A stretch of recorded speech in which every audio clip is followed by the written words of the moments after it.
If you're a podcast host, listen up, this one's for you. My name is Allie Jackson. I'm the host of Finding Mr. Height, a dating and relationship podcast that I've been doing for 4 years now, sharing my positive and practical approach to dating that's built on my own life experience. And I wanted to share another experience that I've had, my secret behind monetizing my show. It's called Red Circle, and I was just telling my colleague about how much I love their platform. With Red Circle, not only am I getting a seamless hosting experience, but I also love the support I receive in ad sales. It's not just typical ad sales either. It's targeted opportunities based on my show and my life. And the platform is super simple. You just set your preferences and Red Circle matches you with sponsors that align with your show. You can vet every opportunity and their platform gives you great analytics. More recently too, my Red Circle team has brought me opportunities outside of my podcast on social media to really augment the podcast partnerships, bring them full circle. I just can't recommend them enough. If you want to give it a try, go to redcircle.com to get your free trial. That's redcircle.com for a free trial. The following is brought to you by the Social Suplex Podcast Network. G'day world, this is the Sniper of the Skies, Robbie Eagles, and you are listening to Keeping It Strong Style. Yo, this is Rich Latta from One Nation Radio. This is brought to you by the Social Suplex Podcast Network. We present to you the Ace of Podcasts, Keeping It Strong Style. Let's go. It's the Ace of Podcasts, Keeping It Strong Style. Covering New Japan, they ready to hold it down. Jeremy Donovan and the young boy Josh come and hit a job out in Barrio the Frogs. From the Tokyo Dome over to the G1. Social Suplex is the network where we can get it done. I'ma chill and let them have it, cause this is just an intro. Keeping the strong style, 6 stars from the get-go, boy. Yeah, from Tampa Bay to the Tokyo Dome, this is Keeping It Strong Style with your hosts, Jeremy Donovan and the young boy Joshua Smith. And thank you for listening. Welcome to Keeping It Strong Style, the Ace of Podcast on the Social Suplex Podcast Network. Jeremy Donovan here with the young boy Josh Smith. On today's show, we'll review King of Pro Wrestling 2025 and cover all this news in the world of New Japan Pro Wrestling. Please support our show by subscribing and following the Social Suplex Podcast Network and Keeping It Strong Style on the podcast app of your choice and leaving a rating and review. You can also get all the network's podcasts over at socialsuplex.com. Check out our Chopped Tea store, chop-tees.com/KI Strong Style. That's where you can get your official Keeping It Strong Style merchandise. There's free shipping on every order and 10% off your first order. That's chopped-tees.com/KI Strong Style. If you enjoy this podcast, please consider making a one-time or monthly donation by visiting socialsuplex.com/donate and click on the donate button under the Keeping It Strong Style logo. And we are streaming live right now on patreon.com/KI Strong Style for IWGP subscribers. If you want to watch our show live or listen without ads, you can sign up at patreon.com/KI Strong Style. Young boy, how you doing, man? I'm just logging my water ounces for the day. You know, it's important to make sure you keep track of that shit. Stay hydrated. You know, first things first. Get that good old quality H2O. I pretty much count all the liquids I drink, but it's mostly water. Yeah. So Jeremy, you're back. Thank God. Had a few technical snafus while you were gone, but we soldiered through. Hopefully you're able to, fix some of this shit. But what stories do you have for us to present to the class from your travels? Show and tell. Yeah. Nothing too crazy. It was a cool time out in Norway. So did a cruise, did 4 stops in Norway. One of the main goals of this trip, my wife really wanted to see the Northern Lights, and we were able to see them 3 nights in a row, which is kind of a big deal because I learned, like, there's a lot of gimmicks and stuff that have to line up correctly for the Northern Lights to show multiple nights in a row. So, there's this KP level thing, which is on the Meltzer scale, where if it's 5, you're going to see the lights. If it's higher than 5, you're definitely going to see it. So we got some Meltzer level KP levels to see the Northern Lights. So that was cool. And so that was a really cool thing to see in person. Got tons of pictures of that. Went to this really cool magic ice bar thing. This little bar totally made of ice. They give you this little poncho thing to wear in there. You get a free drink. So that was a pretty cool venue to check out. Yeah, but you know we got that in Orlando, right? No, I didn't know we had one in Orlando. Yeah, bro, you didn't have to go to Norway for that shit. We got that in Orlando. It's on iDrive. Nice. I don't know where it's at, but I know it's down there or up there.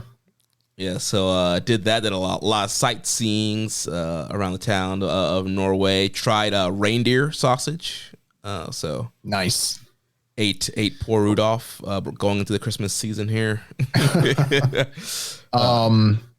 I guess I don't even have to ask this. I mean, I assume and know that you stayed up on New Japan Pro Wrestling the entire time you were gone. You were watching all the Road 2s.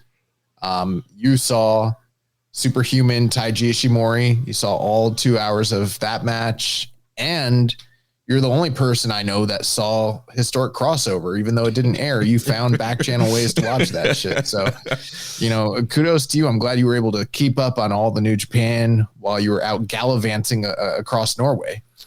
By keep up, if you mean, scroll results when I occasionally had Wi-Fi, then yes, I did do that. Was also out in London too. Saw a lot of cool stuff there as well. But yeah, I did not watch any New Japan Pro Wrestling while I was gone, but I did keep up on the results when I could, because I didn't pay for the Wi-Fi gimmick, the package. I didn't get the international phone plan, so it was pretty much whenever I had a Wi-Fi, it's whenever I connected to stuff, and so I would look at results real quick and then be on my way. Yeah, I'm wondering what the phone situation is when we're in Japan, because I read somewhere that your phone can just automatically come off, use the towers over there now if you have a newer phone, but I don't know how true that is. So I think we need to kind of figure out how all that's going to go down. But thank God that while you were gone, you didn't purchase Tokyo Dome tickets, because we didn't arrange it. And I bought the tickets and I had no earthly idea if you were even capable of buying tickets or if you had already. And it was pretty nerve wracking waiting to see if you're even going to get on Wi-Fi and see my messages to be like, yo, what's going on? So yeah, no, I did not buy tickets, but shout out to you for getting our tickets locked in for the Tokyo Dome. So got our flights locked in, tickets locked in, hotels locked in. So we will be there in Japan. Locked in. Yes. So should be a really great time. But yeah, I'm looking forward to it. And Josh, thanks you did a great job holding the fort down. I know you said there were some technical issues, but overall, the main important thing is getting the episode out every week, and you did that. Shout out to you and MJ. Listen to that one. Still catching up on your solo / interview episode with Destino Child from X. So yeah, you got the episodes out. Great job holding the fort down.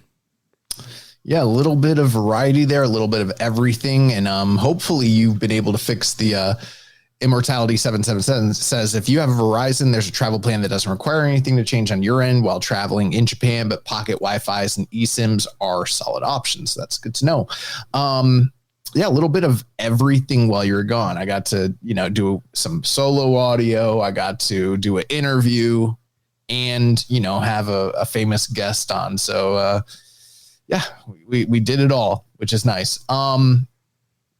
I guess we should probably talk about New Japan Pro Wrestling.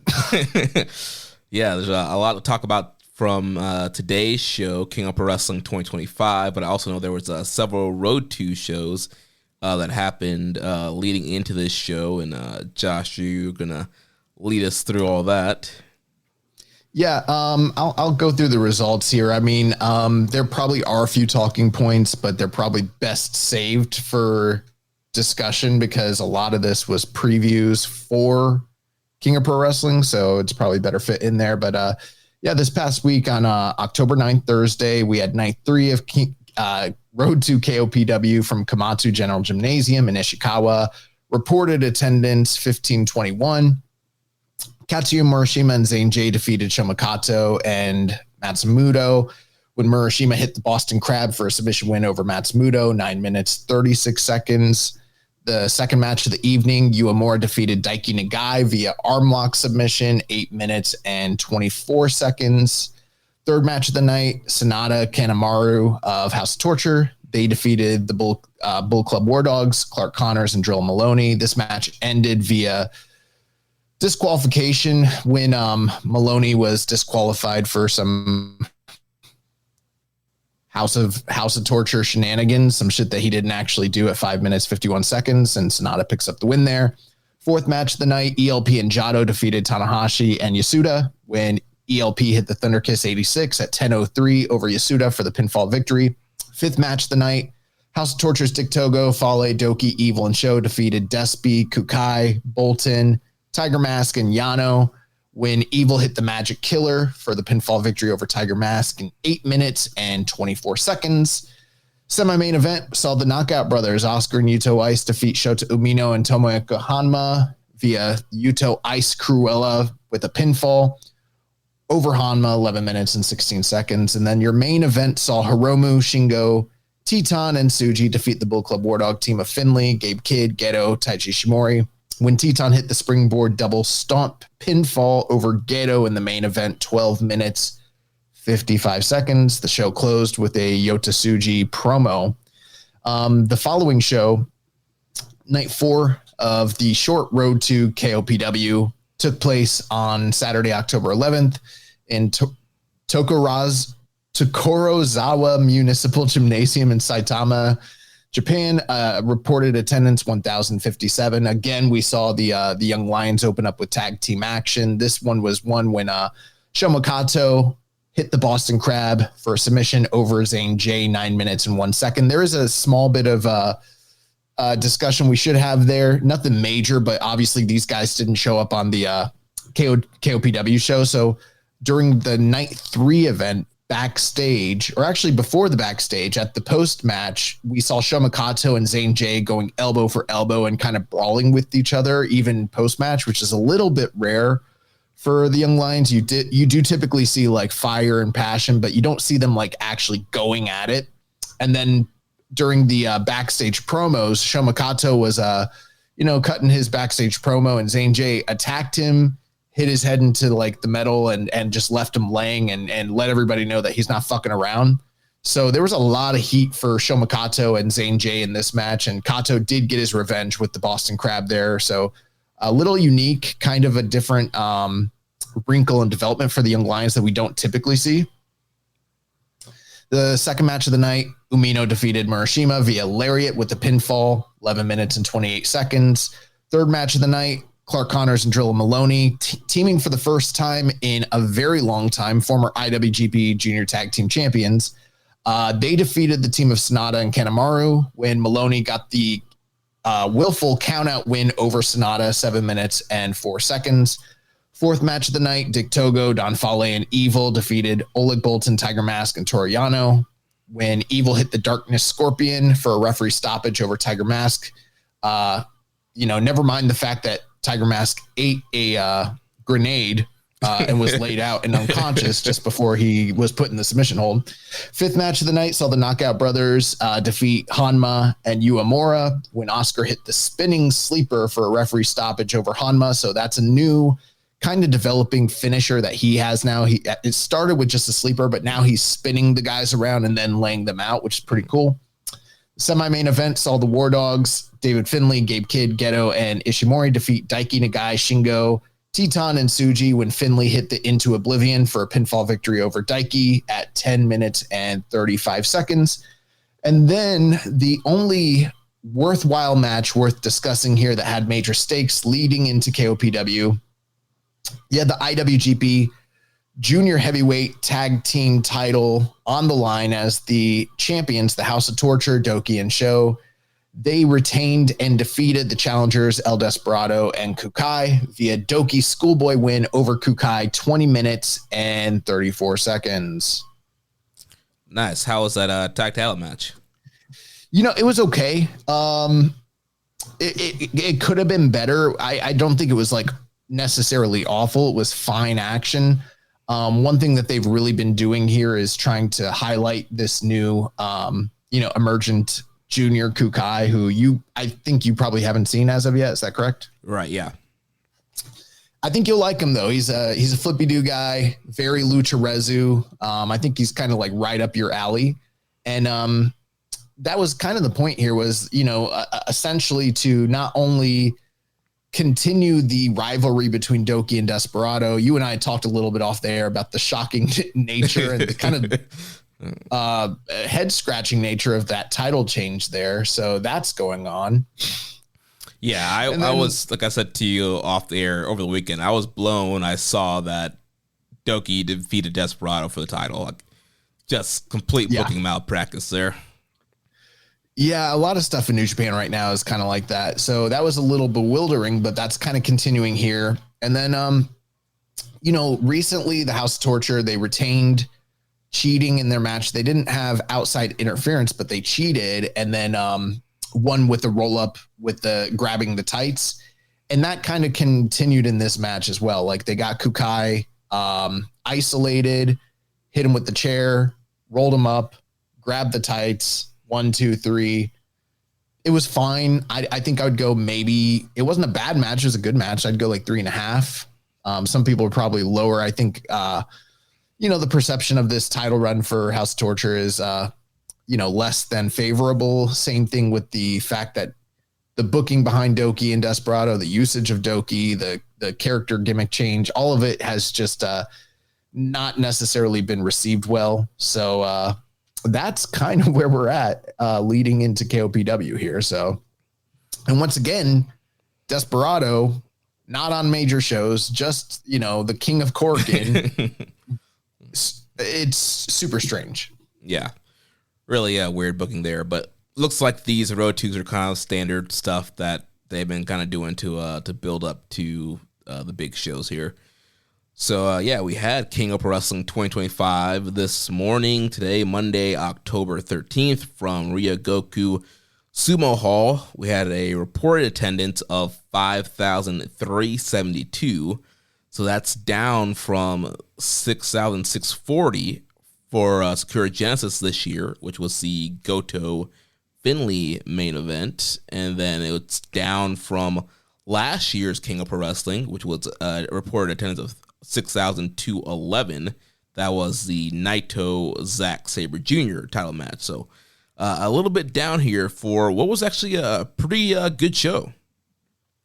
Show was good. On paper, it looked really good. I think there's a lot of things to discuss here for sure. And I haven't really taken, you and I are in the same boat. We both work, both have families, careers, and we're given our valuable time to come do this show. So it's, when you have one of these major shows that probably goes, this one was 4 hours, probably.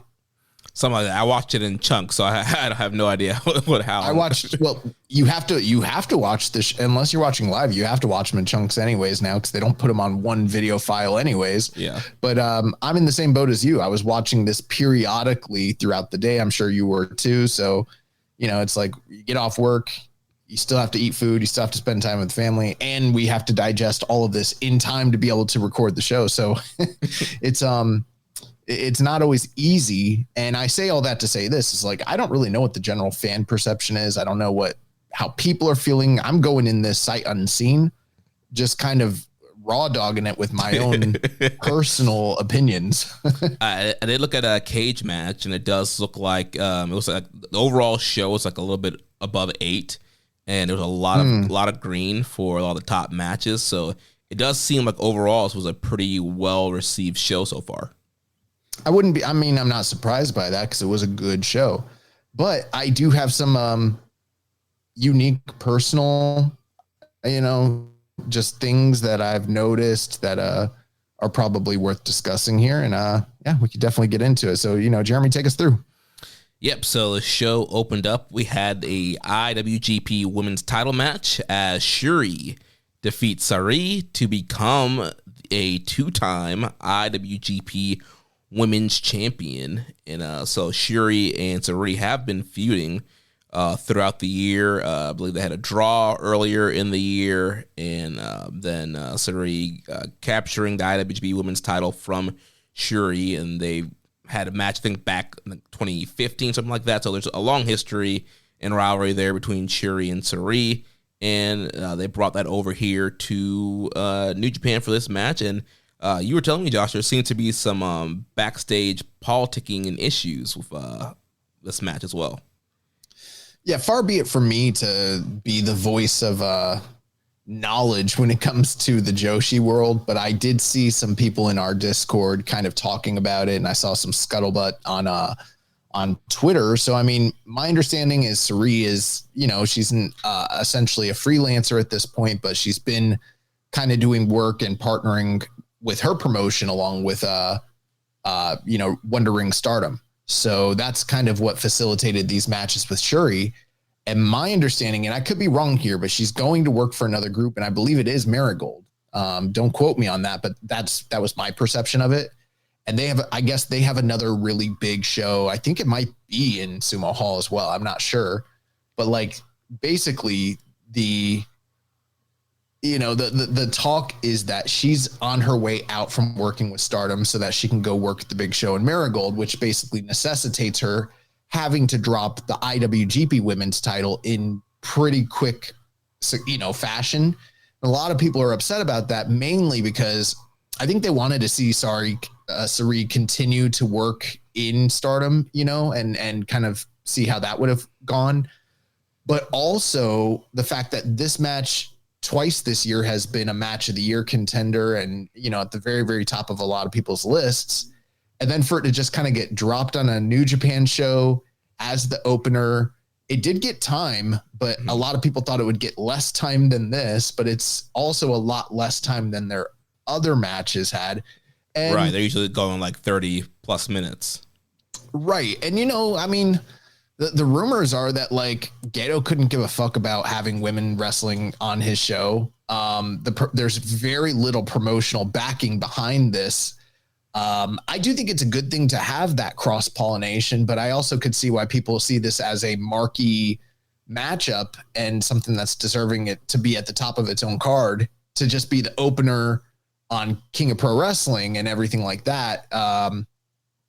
There's some hurt feelings, on both sides across the board. So that's kind of what the talk was. And I was actually kind of hoping Sareee would retain so that like to see people's heads fucking melt down, to see just like, the fallout and the chaos. But that's obviously not what happened here. And I believe this would make Shuri the first two-time IWGP Women's Champion. Yep, that's correct. Yeah, first two-time champ. But yeah, overall, the match was really good. Fast-paced, hard-hitting, some nasty clunking headbutts just ringing throughout the arena. I have a hot take here, Jeremy. Yeah. This was not a good match. Oh, you didn't like it at all? No, it's not about that. It's not about whether I liked it or not. The action in the match is fantastic. The match is bad. Here's why the match is bad, Jeremy. If the crowd is dead ass silent and you've got, how many people were in this building?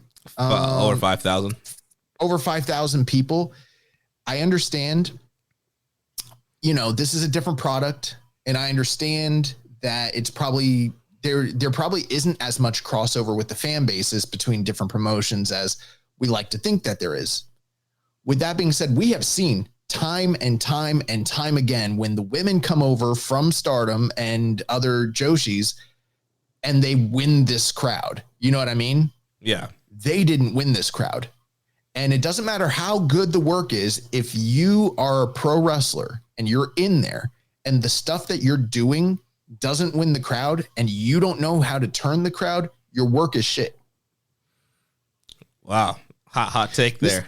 They were dead silent the entire match.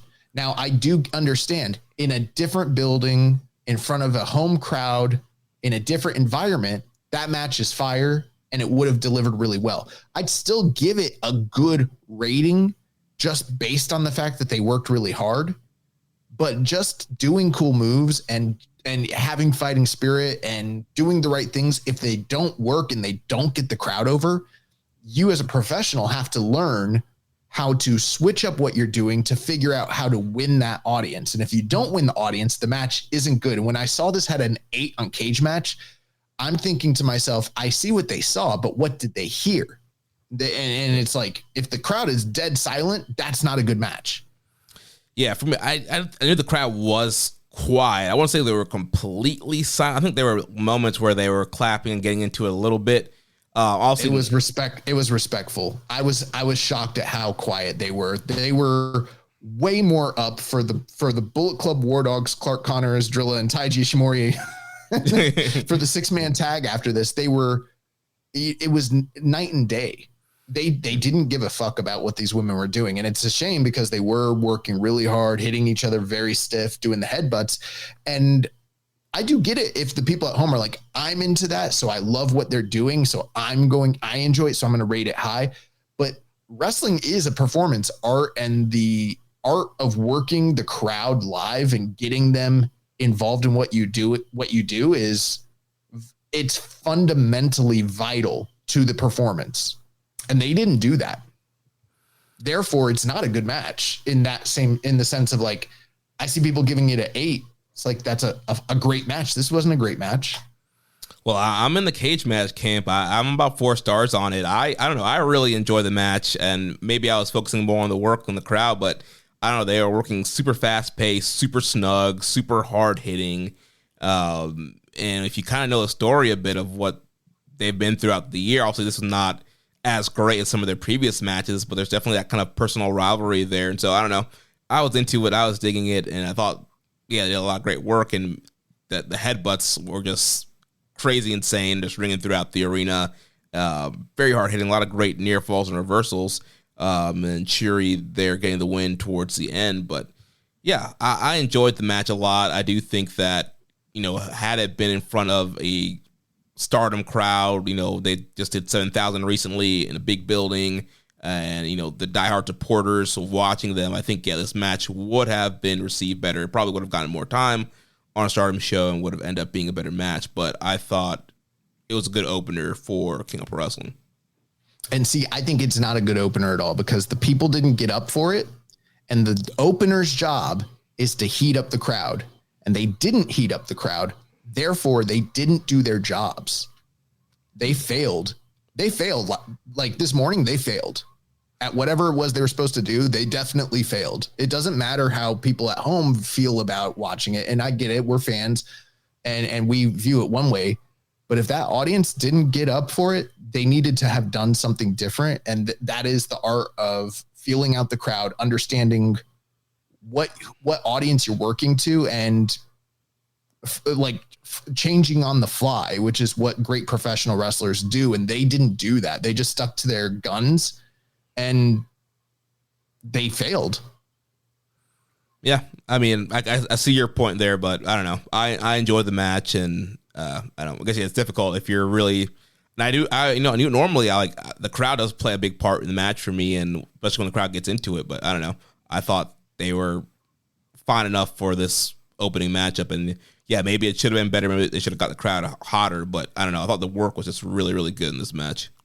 I also think it would have helped them quite a bit to have been placed not as the opener of the show. Like, that was a terrible booking decision to even have them be the opener of the show. I think the thought there was like, they'll, fire up everybody and we'll give them a little bit of time. But like, realistically, that match could have easily gone on probably before Tanahashi's, TV title match, or it even could have gone on after the never open weight title match, realistically, considering the fact that it's a top title, but that they don't treat it like a top title, and they don't treat the women like it's a big deal, which is unfortunate, especially since they're getting outdrawn by Stardom right now this year. Yeah. Stardom's doing better business than them. So I don't know, man, but yeah, that is what it is. I was, glad to see Shuri, beat Suri, and we'll see where it goes from here. But the one and only time Suri ever works for New Japan, apparently. Yeah.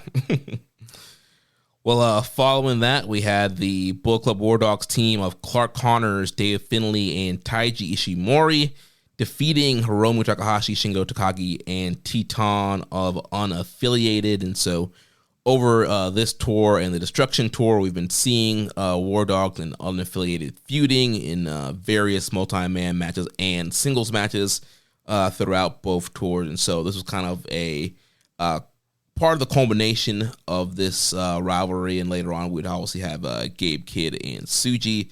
So this was kind of the closing of the multi-man action for this rivalry. Yeah, I mean, like you said, they've been facing one another all throughout the tour. There have been some, and you know, the rivalry had even persisted prior to that, like the Destruction Tour and other, you know, tours previous to that. And there's been this sort of ongoing story about paying respect. Some members respect others, some don't. Finley is the one like kind of holdout guy that, you know, he didn't shake Tsuji's hand after the last big pay-per-view and everything like that. So it kind of makes sense that this is running its course or whatever.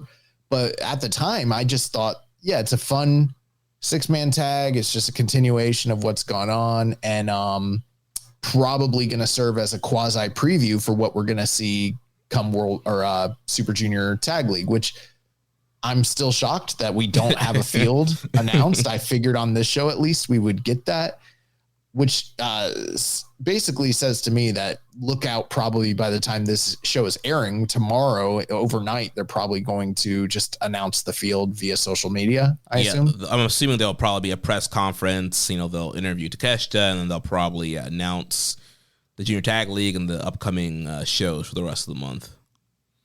But with that being said, I just figured, like, you know, I know that there's Robbie X, and he's a guy that could easily be swapped in at any point in time for, you know, the War Dogs as a potential like junior guy, but they didn't seem too keen to bring in Ninja Max, so I'm not too sure if they're gonna like pay for Robbie X to come in here too. So yeah. I just assumed like it's gonna be Clark and Ishimori. That's what I'm thinking. Yeah, based off this match, I'm also thinking Hiromu and Teton, and then Clark and Ishimori. Since obviously Drill's a heavyweight, and yeah, they probably won't fly Robbie X in, and then what do you do with Clark? So yeah, I think Clark and Ishimori probably makes the most sense for that league. Right, and I just thought this was going to kind of serve as an early preview and just a fun, you know, 6-man tag to blow off what they've been doing. But looking back on it now, it seems that, you know, in the post match of the semi-main event, which we're going to get to, this match probably had a little bit more importance and meaning or significance than I attributed to it, you know? Yeah. And it was a really fun match, really fast-paced action here. And towards the end, it was Dave Finlay hitting the overkill on Teton. Teton did an excellent job selling that overkill. Like he just like folded in half and died. And Finlay picking up the win there. And then kind of got that post-match tension and / respect of these guys, you know, wanting to shake hands and stuff like that, and feeling not ready to shake hands right at that moment. It's a good thing that CMLL doesn't give a fuck about their world champions, because if they did, Teton wouldn't be able to like take losses like this over in Japan. But you know, it doesn't matter. Like, it's not, you know, they don't care about the world title, so it's all good. Yeah. So then following that, we had the Riot in Ryogoku, no DQ, no count out. Drilla Maloney defeats Sonata in 13 minutes and 37 seconds. And this rivalry has been going on for quite some time as well. All throughout the year, we've been seeing Sonata, since he's joined House of Torture and turned on the War Dogs, he's been bashing Drilla's head in with that guitar, and that's kind of been the whole theme of their rivalry. And Sonata, night after night, is always hitting Drilla with the guitar until, you know, Drilla kind of had enough of it and wanted to kind of finally put Sonata to rest in this no DQ match here. Yeah, what you kind of missed on these Road to shows, you know, every single night, Maloney, he's been wearing this custom-made shirt that has like an old All Japan Pro Wrestling Sonata on the, like a graphic on it, and it says like RIP Sonata, and it like has like the date of his death, which is, you know, this date 10/13 in Ryogoku or whatever. So he's been saying like, I'm gonna put him underground, I'm going to end his career, end his life, blah blah blah. But like in the lead up to this, every single match that they've had, they've all been short-lived, less than 5 minutes, full of outside brawling. And then one of several things happens. Either Sonata just bitches out and just leaves and doesn't come back and just takes the count out, or they cheat and are able to like overcome Drilla in these matches. So eventually, you know, he called for this no DQ match. And at first Sonata was not willing to take it. So on the Go Home Road to show during the post match, they, him and Clark Connors, they grabbed Kanemaru and like got on the mic and were like, if you don't fucking take the match, then I'm going to smash this guitar over Kanemaru's head. And like Sonata was still not wanting to say yes. And then he got ready to smash the guitar. And Sonata is like, stop, don't break that guitar. That guitar is worth more than you make in a year. Like, there's no way that's true. It's like the shittiest like acoustic Yamaha, Suzuki, whatever the fuck it is. But he agrees to the match. And then they still lay out Kanemaru and break the guitar over his head anyway. So the match itself here, I thought there were some really good things, and I thought there were some not so good things. I loved the double juice. I loved the way that they centered a lot of the offense around the use of the fork, which kind of even plays back into the earlier gimmick of like Maloney. And then also like had the guitar very much in play. So I liked a lot of that stuff. Mm-hmm. I also liked the use of the furniture on the outside, including the tables. So, I mean, there was some good stuff here. And then down the stretch, you know, the drama of who's going to win and the ref was out and, you know, the multiple Drilla killers and everything like that. I thought that stuff was done pretty well. So all in all, I would still say the match was good, but there are some things I really didn't like here. I thought that the action was very plotting a lot of times, mm-hmm. which in a match like this, with how much heat it had going into it and how much shit talk these guys had, for them to just kind of, you know, meander and it, like they're doing a plunder match, but they're not doing the action packed plunder where it's all chaotic. Like they're letting stuff sit for a long time. The crowd was kind of starting to get bored. And I'm noticing this thing about Sonata. Oh, and I guess we'd be remiss if we didn't mention that Sonata did the special entrance where people were, you know, there was fake Sonatas and and he came in through the crowd.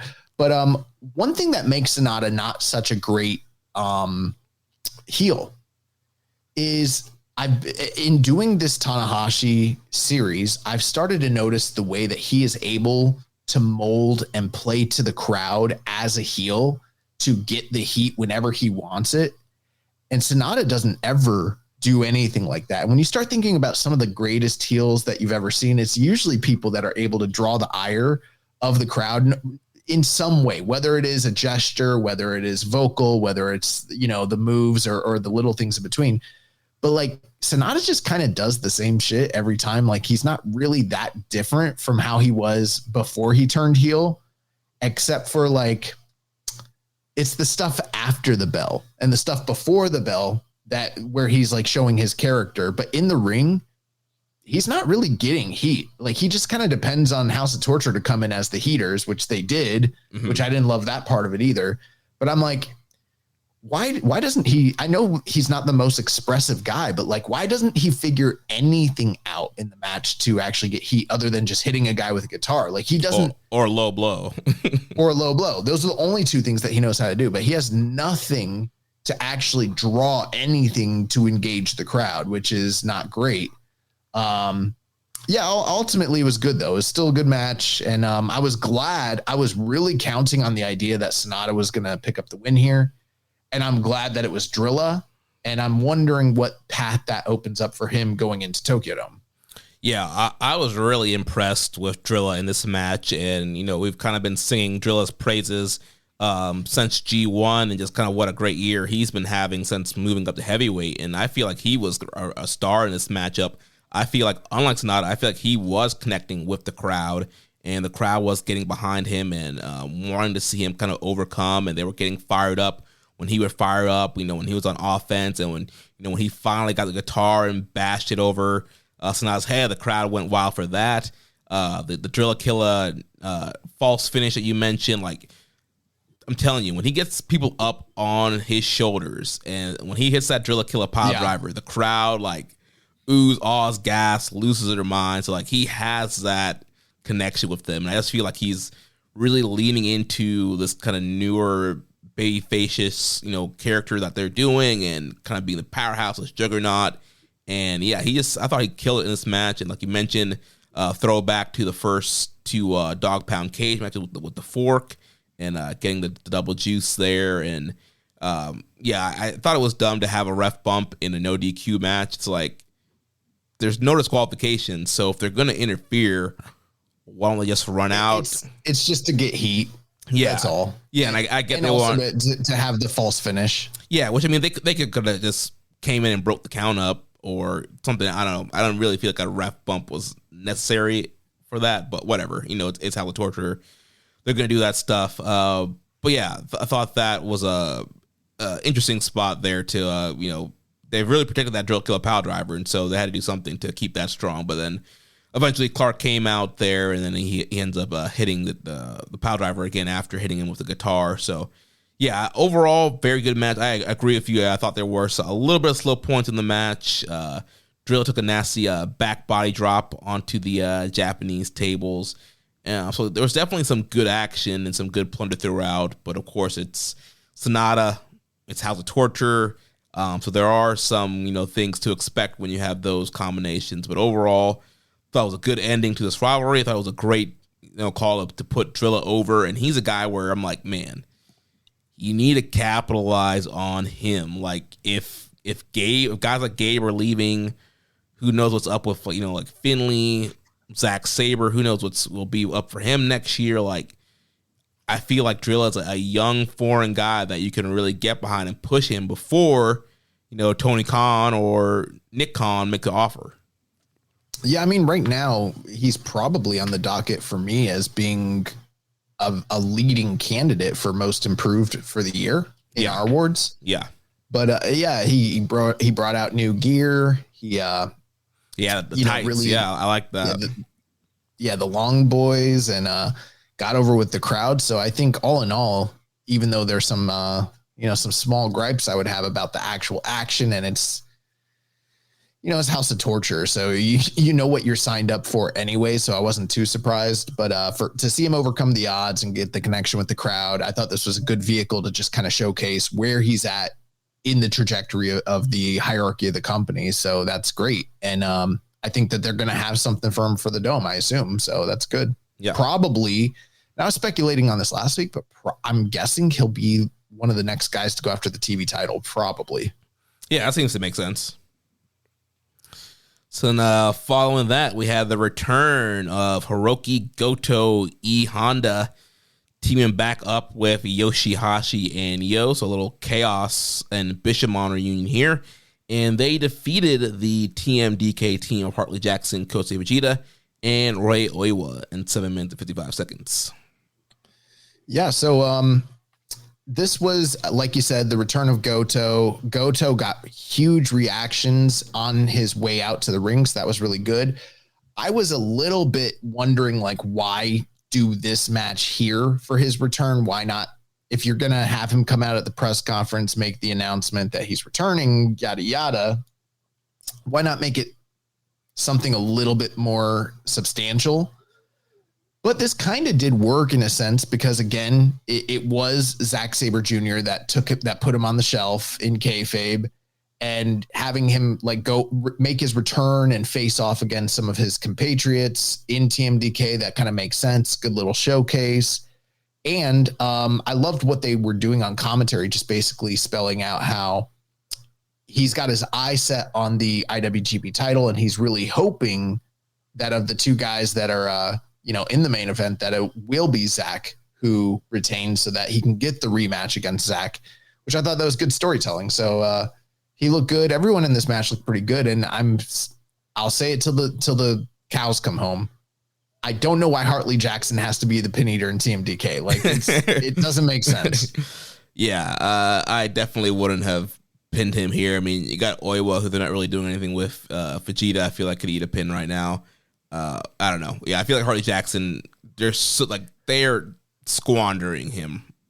That I disagree. I'm not saying that. I'm not saying that he should be pushed and those guys need to take the fall. I mean, they need to find a new fall guy who's not him so he can get bumped up to, like muscle status in the group. Like, right. I don't know why the heavy shouldn't be taking the falls. Yeah, and I'm not saying that, Oiwa and Vegeta need to lose all time, but I feel like, I don't know, yeah, get somebody else in or something. I don't know. I feel like Harley Jackson is a guy that could easily be like never level, should be a guy that's a credible contender. Like, I think he could get to a point where he's like a world title challenger of the month kind of deal. Like, he has the size. He's very good. I think he could be a credible threat. Maybe. I don't know if he is still there, Josh.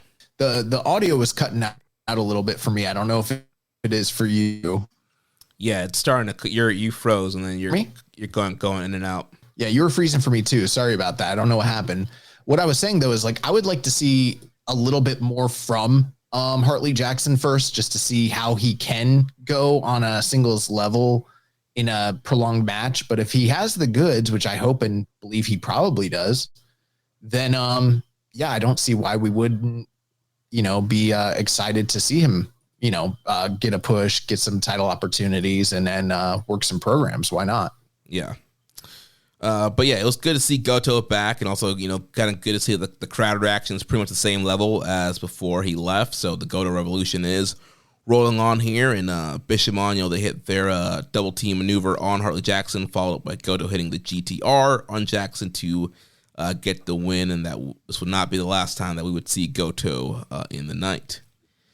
So then moving on from there, we had the NJPW World Television title match. We had El Phantasmo defeating, it was a time limit draw against the ace, Hiroshi Tanahashi. Went to the 15-minute time limit draw here as Tanahashi trying to capture a title before he retires. ELP, this was his 20th year anniversary for his debut in pro wrestling. And, there had been a little back and forth between these guys on the mic, and they were supposed to team last year in World Tag League. So a little bit of an interesting story going in here. But I thought it was a pretty good match here. Yeah, I thought this match really over-delivered for what I was expecting from it. With that being said, there was definitely criticism from a lot of individuals leading up to this match because, say what you will about ELP, whether you're a fan, whether you're not a fan, blah, blah, blah. One has to wonder if this was the best usage of Tanahashi's final match in Ryogoku, just considering his long storied history there. I myself, I don't know. I mean, I've seen both sides of the coin when it comes to how they've used Tanahashi and booked out his year. And could I have seen maybe a more substantial level of match potentially? That might have. Yeah, I'm gonna say it. I think they probably should have done something a little bit more marketable with Tanahashi towards the top, just considering how this is sort of like New Japan's home arena. It's like their MSG essentially. And the fact that they just sort of had him at this stage working an admittedly very good match. And I don't think it was the worst program in the world. And I think that they went out there and delivered. But when you look at the ticket sales, I don't think that this was the right usage of Tanahashi in this spot, honestly. Who would you put him up against at this point? Someone with some cachet, something that would get people excited for the Tokyo Dome, a bigger name of some sorts, maybe. And I'm just going to throw this out there. If it was possible, how about him and Naito? Final time in Ryogoku, semi-main event. You know what I mean? Something like that. Or even it could have been, obviously it doesn't all work out this way because of the way that everything is booked. But even if it was like one of the young guys, like he still has Tsuji, who he defeated, but Tsuji has, I don't know if there's time for Tsuji to get that win back or not before he retires from the G1. But or an all-star tag Or, I don't know, you bring over Kento Miyahara, first time ever. Those two guys have never faced off in a singles match. You do Enrico. Anything, man. Something that would draw and sell tickets. I know that they haven't had the most success having him have all these singles matches on the road twos. And it is what, and I'm not totally opposed to it, because I think at the end of the day, they're still going to do big business for the dome off of his back. And that's great. And I still think that it's okay for them to acquiesce to what he wants to do in his final run, working all those road two shows with all those guys. That's cool. But I think when you have the tentpole flag shows and it's his final time in whatever city or whatever building, especially this one, they probably should have done something a little bit more marketable that would have potentially drawn eyeballs. And they just didn't. They put him in there with ELP. And I think ELP is a good champion and a good performer, and it's fine. But with how the company's been going this year in terms of business, I don't think that this was a smart decision from a marketing PR standpoint. Yeah, it seemed like they were kind of booked into a corner unless they were able to get an outsider. It seemed like a lot of the other top guys were all kind of tied up later on the card. And so it's like, all right, who do you then, can you bring in somebody? Like, can you get, you mentioned Miyahara or somebody else to come in. Otherwise, whose fault is that? It's their fault. I'm saying, they booked themselves like that way. Yeah, they didn't get booked into a corner. They booked themselves into a corner. It's like, if you don't have this stuff planned out, you don't know what you're doing, and there's not cohesion in your plans, this is what's going to happen, Yeah. But I did thought it was very interesting that Tanahashi was so dominant throughout this match. Refused a handshake at the beginning of the match, and then worked over the knee of ELP, which has been plaguing him throughout the year, and we saw him lock on that Texas Cloverleaf for a near submission. And so, Tanahashi was, very vicious after the knee and kind of stayed on the attack on ELP.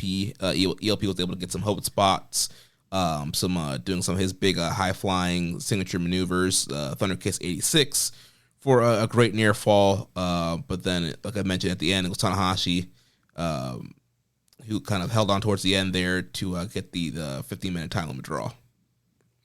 Yeah, I loved the idea that ELP took the dive to the outside to try and take out Tanahashi, and it was the same maneuver where earlier in the year in the same building he had lost to Great Okan doing that high risk maneuver to the outside, and they played off that and allowed that to be the ailing knee injury that kind of evened up the playing ground between him and Tanahashi. And we all know that Tanahashi's MO is to go after the knee anyways, so it just kind of spun everything into his wheelhouse. So that worked in his favor. And I thought ELP was fantastic when it came to the selling. I really loved, there's one point where he got him up. What's that move where he puts him on his shoulder? Is that the KOD? Talking about the UFO? UFO, yeah. So he put him up for a UFO, and he's selling that he can't keep his weight on the knee, and he's trying to like muscle Tanahashi up for the UFO. And by the time he finally gets it, his footing is off, and Tanahashi is able to reverse it into his like a modified sling blade. I thought there's some really good stuff in here.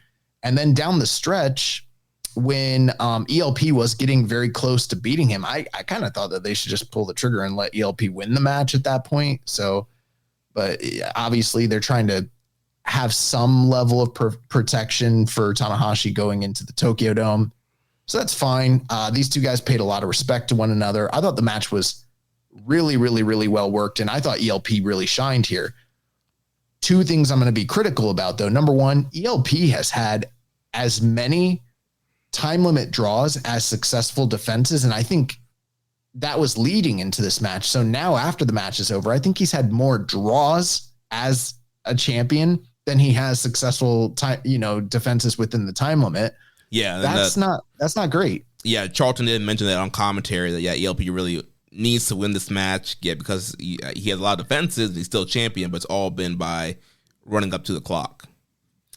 The other thing is, I was really hoping and anticipating that on this big show leading into Wrestle Kingdom, that this would be the spot where we got the announcement about Tanahashi's final opponent, because we've been waiting with bated breath for that announcement, and there's just not a peep. They had him, ELP, bowed down to him, raised his hand, gave him his flowers, had the people clap. let him go back in the ring and take his curtain call and sort of get the shine and everything.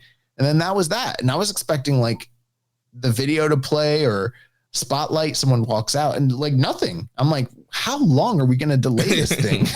Yeah, I was very surprised about that too. Yeah, we had talked about that off the air over the weekend. Like, yeah, this should be the show where they announce that, but I guess, you know, they're happy with, you know, the ticket sales and they're kind of teasing the match out. And I'm assuming that, you know, we have the Tanahashi Final Homecoming coming up, which is replacing Power Struggle this year. I'm assuming that with that show being centered around Tanahashi, one, you know, last big show in his hometown, that will finally be the show that his opponents announced.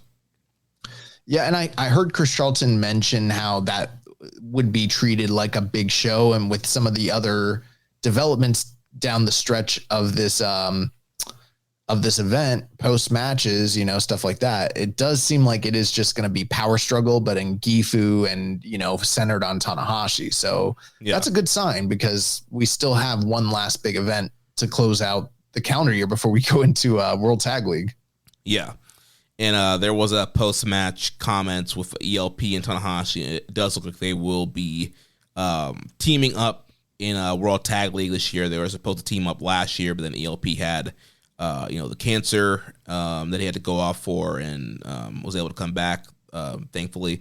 But yeah, he ended up missing the World Tag League until they weren't able to do that team last year. So it does seem like that will be locked in. So yeah, Tanahashi, man, he's going strong the whole year. He's going to go and do that World Tag League tour also. Well, it's good that he's got a guy to do most of the work for him all November and December long. So that's good. Yeah. And something else that we missed before this match, they did air an announcement for the New Beginning USA, which is going to be held in Trenton, New Jersey in February. So New Japan has kind of taken a little bit of a break for the U.S. after Windy City Riot. And we kind of heard reports that they were kind of easing away from doing U.S. shows, but now they're coming back for New Beginning, during the New Beginning time period in February. Also very interesting, there was no New Japan Strong branding on the logo or announcement. So it seems like maybe they're trying to go back to, you know, the old strategy of just marketing it as New Japan is in the USA and not New Japan Strong. I mean, if that is what it ends up being, that would be really cool, but I don't know if that's actually the case. You know, remains to be seen. So yeah. I was actually interested in even finding out what that building was. Maybe while you start us off here, I could take a look and see what level of playing field we're even talking about them doing a show. Yeah, I didn't write down the building that they said that it was going to be in. But yeah. I got it here. I'll figure it out. Yeah, I'm curious what the level is. If it's more of that Windy City Riot level building where they can put, you know, 6,000 to 10,000 people in there, or if it's more of one of the smaller end buildings that they've done. Okay, it's not a small building. I mean, it's a small-ish arena by arena standards, but it's not like a lot of the strong level venues that could maybe seat 1,000 and then, you know, they'd fill it with 100 and then call it 1,000. Yeah. And turn down the lights. The Cure Insurance Arena in Trenton, New Jersey has a capacity of about 8,600. So probably very similar to like the Wintrust Arena in Chicago. Although who knows what kind of business they draw. It's not a small building necessarily. Yeah. So that'll be interesting to see how that card develops and if they're able to draw for that show. Agreed. So following the TV title match, we had the Never Openweight title match as Evil defeats Boltin Oleg to become the new Never Openweight champion in 11 minutes and 40 seconds. And this match was trash. It was everything we hate about House of Torture style matches. The ref bumps. You had Kanemaru and Dick Togo out there throwing powder, spitting whiskey, and Oleg's just trying to overcome all these dudes, and just the clown car effect where all these guys are running out. Fale's out there, Show's out there, just one after another just running out there. You did have Yano and the Young Lions trying to help out at one point, but towards the end, Show's out there to distract, and Evil hits the everything is evil and gets the win. Yeah, it just I thought the work in the beginning of the match was fine, and I was sort of hoping it would lead to something, but then it just degenerated into the worst of, early 2000s TNA Vince Russoism, late WCW era like matches where it's just like tons of running, ton of cheating, ton of bullshit, and it makes the guy that everything. I think the idea is to protect them, but it just makes them look stupid and weak and incapable, and cuts the legs out from underneath them. So, yeah. And it was I didn't think that this did any favors for Oleg Boltin. Yeah, it was Doki there towards the end that hit him with the pipe and his knee, which he had been selling throughout the match. And so, yeah, I guess in their eyes, they felt that maybe that was protecting Boltin with all these guys running in and hitting their weapons on him and stuff like that. But yeah, I think it makes him look dumb, and I think it makes Hantai in general look dumb. Like, you're telling me, like, there's so many members of Hantai now. Yano is the only one that can run out and help this guy. Like, Tanahashi's just sitting there on commentary. Like, here's what happened was like all the young dudes were gearing up for their matches, right? So they're not going to do it. And then you had like Tiger Mask, Makabe, Taguchi, and they're smoking cigars and they're playing, fucking poker. And they've been playing for like 3 days, and they cannot break away from this game. Like, it's high stakes, and they're just like, there's no fucking Yano, you got this shit. Like, go out there, bro. grab the Young Lions, or you got Lions. What do you need us for? I can't take a bump anyways. Like, it's done, So, yeah. And the other week, if you listened to the show, Jeremy, you heard me discussing this match with MJ, and he was laying out a pretty compelling case about why Oleg Boltin should win and what's going to happen. And I just I pulled out my little pin and I popped that balloon to just bring him back to reality and be like, bro, Evil was the semi-finalist in the G1. He's not losing here. Right. Like, it would be a complete waste of him being in the semifinals if they weren't going to do something with him. So, yeah, as soon as I saw that he was the next challenger after Boltin beat Fale, I'm like, oh, yeah, he's definitely dropping it to Evil. You have to have Evil in some kind of match going into Wrestle Kingdom, which it's... You don't have to, but they want him to.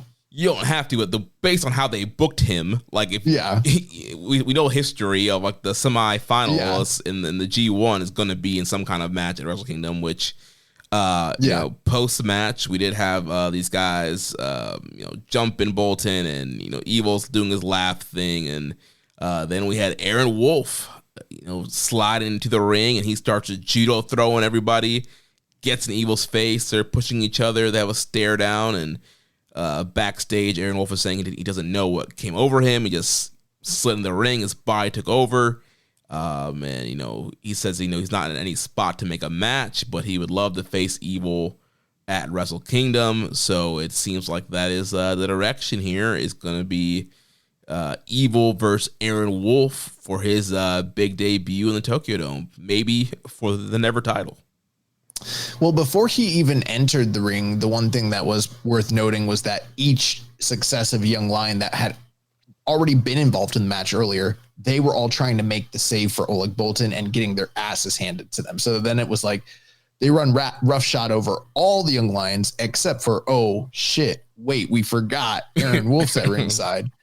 I saw a lot of people very, very excited for his interaction with throwing those guys. And I mean, bro, judo's a fucking cool sport. Like, in my opinion, one of the best things that you could possibly be a solid practitioner at when it comes to street fights is judo, because you're proficient at the art of hitting people with the earth. And like, anytime I've ever seen like street fights on like YouTube and stuff like that from back in the day, someone who knows judo who can just toss someone into the fucking cement, they don't get up. Like, they're just, it's done.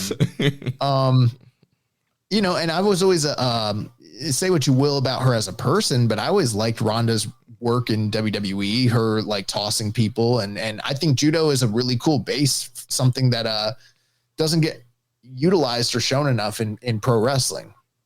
That being said, just because he did a couple cool judo throws doesn't mean that the guy will be able to work, but I thought it was a cool moment. He got, you know, good crowd reaction. They were excited to see him go up against Evil.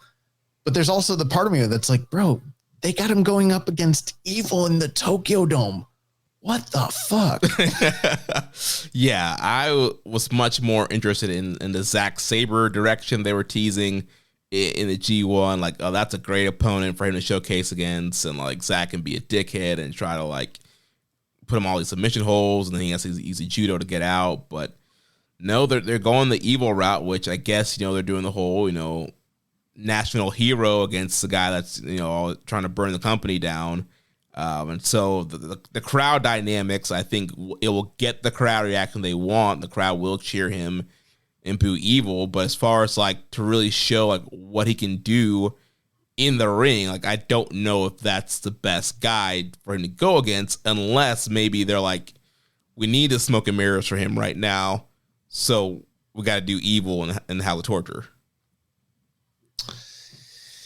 Yeah. I don't know what to expect here. I thought another thing though, that was, I think a lot of what you said is accurate, but I also am like wondering, could they just have him run over Evil? And that would be the shocking thing there. But knowing them, they're not going to do the cool, fun, exciting thing. They're going to have him have a House of Torture match with Evil, similar to like what Tanahashi did in the Dome last year. And I don't know if that's a great first look for. In fact, Aaron Wolf might lose because they're going to say he couldn't overcome the odds, and it's going to be the way that it's going to be the out for him losing on the main stage. Like, right. I don't know about this one, bro. They'll probably have him like look really good. You know, he's throwing everybody around. He does all his judo throws, gets all his stuff in, and then bam, pipe to the face, powder, garrote wire. Everything is Evil. Oh God. You know, when he first got announced as he was signing, Rich was making jokes about how he was going to join House of Torture. And I messaged him today and I'm like, bro, he's wrestling Evil in the House of Torture in the Tokyo Dome. I'm like, we're one step away from your prediction coming true. One bad booking decision for this guy to turn around and rip off the shirt. And he's got finger poke of doom. He's got a black House of Torture judo gi on, you know? Yeah. I did think one thing that was interesting here, though, is him making his first real in-ring appearance taking place on the same night and in the same match as Oleg Boltin dropping the Never title, and the fact that there's been these comparisons between these two, you know, real world sporting stars and the dichotomy that might play there. I wonder if that there is, even though they didn't say anything on commentary, I wonder if later on, if they ever do cross paths, they bring up the fact that this was, you know, the point where they, where they did cross paths first time. You know, his loss led to, you know, his immersion. So we'll keep our ears peeled for that. But I don't know how to feel about this, man. Like, I'm excited for Aaron Wolf. I hope he has the goods, but fuck, Evil, I don't even know if that's the right guy to show what he can potentially do, you know? Right. With so many eyeballs that's going to be on the show, in the building, on national television, with his popularity and attraction, like, again, like you think you would want him in there with somebody that can guide him through a really good match. But yeah, they're going they decided to go the Evil route, which they love. They're going with Gaga. Yeah, so we'll see what he can do. Like you said, you know, yeah, he can do some judo throws, which obviously look good. The body slam looked good, but right now I'm still a little bit worried about his like charisma. And maybe they told him not to really do much, but like there wasn't a ton of fire really. He just kind of did the stuff and kind of stared Evil down. Like, look at like Daiki Nagai, like the fire that he shows and brings and doing stuff. And I'm like, didn't quite see that there with Aaron Wolf. And maybe that wasn't the directive for him to get. Maybe it was just, you know, throw and stare. But I'm not sure what this guy's charisma is going to be once he gets out there. Bro, I mean, like, how many guys ever in the history of professional wrestling have been like a finished product in their first match after such a short period of training, even in the best dojo, in the best school, whatever, it's unheard of. It's almost a thing that probably can't realistically actually happen, So I don't know, man. Even like, for instance, a lot of people like to point to Kurt Angle as like a really good example of a guy that they say got it right away. But the reality is like Kurt Angle didn't get it right away. Kurt Angle went down to Memphis, first of all.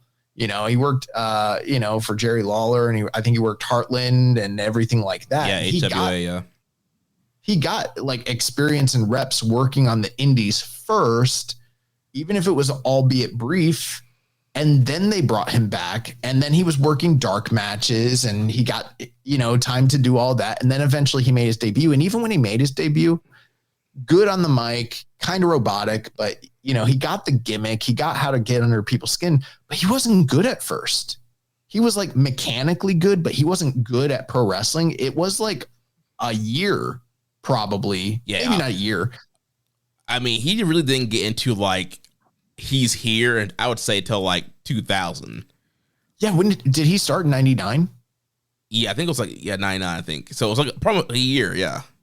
When did Owen Hart die? In 1999? Yeah. And they wrestled each other. So so he started in 99, and it wasn't till like SummerSlam 2000-ish, like, till even like later in the year when he wrestled, like, I think it was like Rock and like Taker. That's when it started to kind of click for him. So it took a long while being on the road, working house shows, working TV, working top guys. Yeah. Nakamura in, I want to say it was 05. Or no, it wasn't 05. It was like 04, 03. He made his debut in professional wrestling in much the same way. And I don't want to say it was cataclysmic, but bro, it wasn't the overnight success and sensation that people thought it was going to be. If anything, it put so much pressure on the guy, and it took him a very, very, very long time with a lot of trial and error to become Nakamura, Mm-hmm. And that's probably like the closest comp you're going to have. Like in our lifetimes, I can think of like 2 super rookies that they've ever debuted. Actually, I'll say 3 super rookies that they brought in and had really, really big like Tokyo Dome debuts. And it was like Nakanishi was like a really good powerhouse guy, but it took him 17 years to get his one title run. He never became like a tip top guy. He always fell short. Mm-hmm. And he had Nakamura, and it took Nakamura like a long time to really, until like 2011, before he really figured out how to make all the pieces work together to like actually become a star. And then the other one would be like Kenzo Suzuki. And that was a flop, So I have a lot of apprehension and I don't trust this company to be able to navigate a young fledgling talent to superstardom, even though I think that he is a great signing. And I think that there could be some really good stuff here. I don't trust the current day company to succeed with this. Yeah. I mean, the first move already does not look great with him facing Evil. So I'm like, yeah, who knows what this company has planned for him and what they're going to do. But I mean, obviously, I think there's a lot of upside with him if you can capitalize, if he ends up being good. But yeah, I do think there's going to be a ton of pressure on him come Wrestle Kingdom to kind of have this big, great debut and to be a star for the company. I think people are really counting on him to, turn the tide for New Japan and be kind of this national star that brings eyeballs, kind of like what's happening in Stardom with Sai Kamatani, how she's like on national TV all the time. She's brought a lot of national television eyes to Stardom, and they're drawing well. I think people are kind of hoping a similar effect with Aaron Wolf, where he can use that popularity to bring New Japan more into the mainstream and get those eyeballs on the product. But yeah, that debut is going to be critical. Yeah, and I mean, considering the heightened nature of it all, because it is the most viewed Wrestle Kingdom they've ever had, it's going to be one of the highest selling that they've had in quite some time. He's going to have to deliver. I'm wondering if the reason they put House of Torture in there with him is so that he can just stand in the middle of the ring and they can just shoot off each guy because there's so many people in the group. Yeah. So he can just continue to toss them. Cause I've done that sort of like, green boy training where it's like you fire up and guys keep feeding in and you just keep bumping all of them. And I'm wondering if like, that's what they expect him to do is just judo toss the shit out of all of House of Torture. He's just throwing them left and right. And then finally does some like kind of crazy throw to Evil and pins him. Did you ever see like, have you ever seen Steven Seagal's like Hapkido demonstrations where every guy's running at him and he's just like, yeah, they're all fucking taking bumps. Yeah, I've seen that. I think what you he showed that does. to me. Probably. So, all right. following that, we had IWGP Tag Team Title match. The Knockout Brothers, Oscar and Yuto Ice, defeat Shota Umino and Yuya Uemura in 14 minutes and 40 seconds. The real shit. This is the real shit. That real, yes. Bro, That real. freaking Knockout Brothers are just awesome. Yuto Ice. Dude, Yeah. I've heard some people kind of like not be fully in on the gimmick, not get him, but I'm like, They're wrong. I'm like, bro, this man is a star, and Yeah. like not understanding. And I'm so glad we had Fraser on a few weeks ago and explain like the whole like Yankee culture and where that comes from, because some people are not getting that. And I just think like the gimmick, his attitude, his personality, his in-ring style, like he's going toe to toe with Ishii and Taichi, big striking.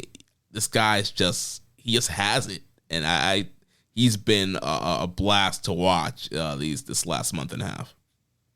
Yeah, I mean, as you were gone and I named them the the wrestler of the month for September. So, I did that unilaterally. I exercised my authority in your absence. So good on me. But, you know what, Jeremy? I told you that you didn't really have to check anything out from the Road Twos.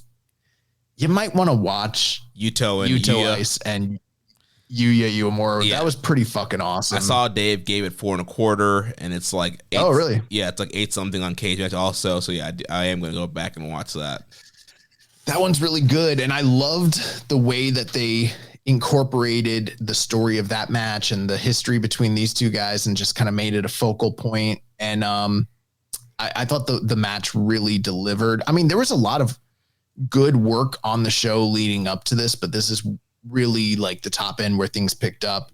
And I think we're at a point where already just 2 matches in, the Knockout Brothers to me have really reinvigorated the titles. They've reinvigorated the tag team title scene, and their matches are can't miss matches because they're delivering every time out and they're working at a super high level. Like, it's been a while since you could just realistically not only count on, a pushed commodity that is a real team that you can trust in. That's one thing. But then for them to actually be able to go and deliver, and you can count on them to be able to work at a high level. And I know that they've had some really good opponents already, just these two, Taichi and Ishii, and then obviously like Umino and Uemura. But we haven't seen Umino and Uemura team that well or that much together, and they sort of seem to find a way to click here. And all 4 of these guys are very young and hungry. And I don't know, a lot of this, I don't want to like over exaggerate, but it started screaming. The way that the match was laid out is screamed to me like 90s All Japan. Like they're borrowing a little bit from some of the timing and key points from like how those fantastic classic matches were laid out. And this shit fucking rocked. Yeah, this was awesome. And like you mentioned, a lot of that story between Uemura and Yuto spilled out to this match with Uemura continuing to work over the arm of Yuto. And there was a spot where he had him in the Kimura, and then he started ripping off the tape from Yuto's arm, which got boos. The crowd started booing Uemura when he did that, and they were getting behind Yuto Ice, which was very interesting. And he had a lot of great double team maneuvers from Yuya and Umino, the big power and glory superplex body splash combo. That was sick. Yeah, that was awesome. And then Yuta and Yuto and Yuya were exchanging headbutts. A lot of great counters.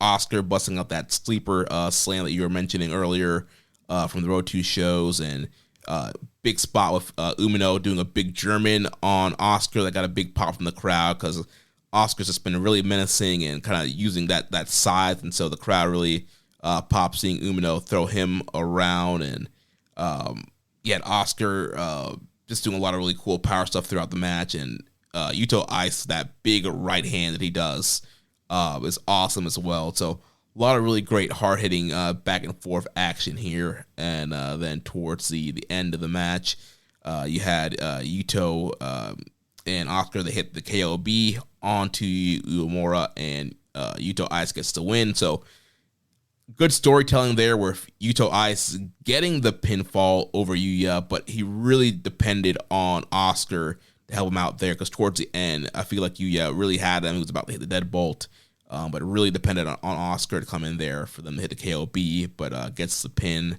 on Umino, and the Knockout Brothers retain the titles.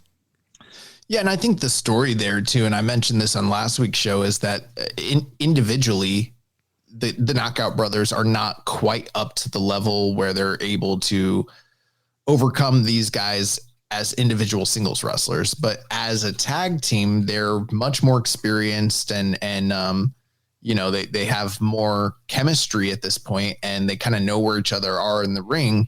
And we saw that sort of on display here, where it's like, yeah, there were times where Uemura and Shota Umino had them in trouble and nearly had the match won, but every time that occurred, the KOB brothers, the KOB Knockout Brothers, whatever you want to call them, they were always able to make the save and cut these guys off, isolate them, and still find a way to win. And they're doing it without cheating. This is the second time that they have beaten a tip-top. And Jeremy, have you watched anything from Destruction yet? Yeah, I watched the whole show yesterday. Okay, so you already know, like, the Ishii and Taichi match really fucking rocked. Yeah. This one rocked. And they beat both these teams clean as a sheet both times. Yeah, I mean, all they've done to get heat really just be disrespectful, you know, spit on the babyface, throw a middle finger here and there. But yeah, overall, yeah, they're essentially wrestling clean and just being hard-hitting badasses. And so, yeah, it's been great to watch. The Ishii Taichi match rocked, and so this one. And so it's very good to see these guys retain here, because they could have easily dropped the belts here. We know a lot of times people in their first defense end up losing the belts, and you kind of tell a story there, but I'm glad that they're going with, yeah, these guys are dominant. I also like that they, you know, are keeping the continuity of their excursion into their character. They talked about them winning tag team titles and WXW and Holland and being in these tournaments across the world and stuff like that. And don't forget about Tamashi. Yeah, Tamashi. And so, yeah, they're kind of using their tag team experience during the excursion, which doesn't always happen. You usually want to forget what they did on excursion, and that's a totally different character, but they're kind of leading into, or yeah, they were a tag team on excursion. They were in all these tournaments. They won all these belts. And so, I thought Charlton on commentary did a great job kind of talking about how, like, for these guys right now, like, being a tag team is like their main goal. Like, they're not really focused on singles competition right now, whereas Yuya and Umino ultimately, like, we know their goals are to, like, try and be ace and be singles competitors. And so I thought, yeah, it made sense for them to beat these guys in singles. But then when it comes to tag team, where it's like, yeah, these guys, Knockout Brothers, have been teaming for a while now. Their goal is to be a tag team and be the best tag team. It made tons of sense for them to get the win here. So, yeah, and I think it's going to be interesting to see where we go from here, because we didn't establish, there wasn't challengers. We didn't establish, like, the next tag team title challengers. We know that there's still the Tanahashi Homecoming. Not a lot of shows between now and then. Most of them are going to be World Tag League, or I'm sorry, Junior Tag League centered. So I guess we could kind of keep our eyes peeled to see what they're doing on that tour, and if there's any sort of, like, interaction between them and another potential challenging tag team. That might give us a heads up as to what to expect for November. or maybe they just take some time off and gear up for World Tag League. I don't know. But I do wonder what's going to happen with Umino and Uemura coming out of this, because like Yuto Ice was echoing a lot of the sentiments of the fan base, where he was like, you guys want to be World Tag Team Champions, but you guys should be fighting each other because you don't know who the leader of Hantai is, basically. and Yeah. you know, I guess technically it's Goto, but like Goto's old, man, and Right. Tanahashi's on his way out, and you're the two young guns, the two guys that people have had pegged for years and years and years as which one of these two guys is going to lead the company, be the head of Hantai, and they want to tag together. And I'm okay with them tagging together if they don't have good creative, but I do wonder where this leads long term. Is this a can they coexist situation, or is this a real genuine, you know, like a Bishamon sort of thing where they're going to find that long-term bond and be prolonged tag team partners? Or are we looking at a situation where it's like a Tenkoji, where it's like they're a great tag team and great opponents and they could headline domes and shit? I don't know. Yeah. I will say, though, and we've made this point before, Shota Umino, he is a very good tag team wrestler. Like, I thought he showed a lot of fire in this match and was just in the right place at the right time. And I thought he worked really well with Uemura. And, you know, sometimes some guys are just tag team wrestlers. And maybe Umino, maybe he ends up just being a tag guy. But, you know, hopefully this tag team does find something that, yeah, hopefully it is more of like the Tenkoji, right? And they can be a great, you know, standout tag team, but then also, yeah, be rivals and eventually, you know, become single stars. And hopefully that is the case. But for right now, yeah, I think if there's nothing really set for them, yeah, keep them working together, put them in World Tag League together, and, you know, build them up. Yeah. And I believe if they show up in World Tag League, one of two things has to happen. They either need to be finishing or winning the tournament, or, you know, coming close to the finals and still pursuing their tag team efforts into the dome, or they shouldn't be in the tournament together at all, because unless there's some other match that you want to build based off them, you know, because like last time they did something similar to this. They had Shota Umino and Ren Narita enter the World Tag League together. They were a good team, but then they had the turn.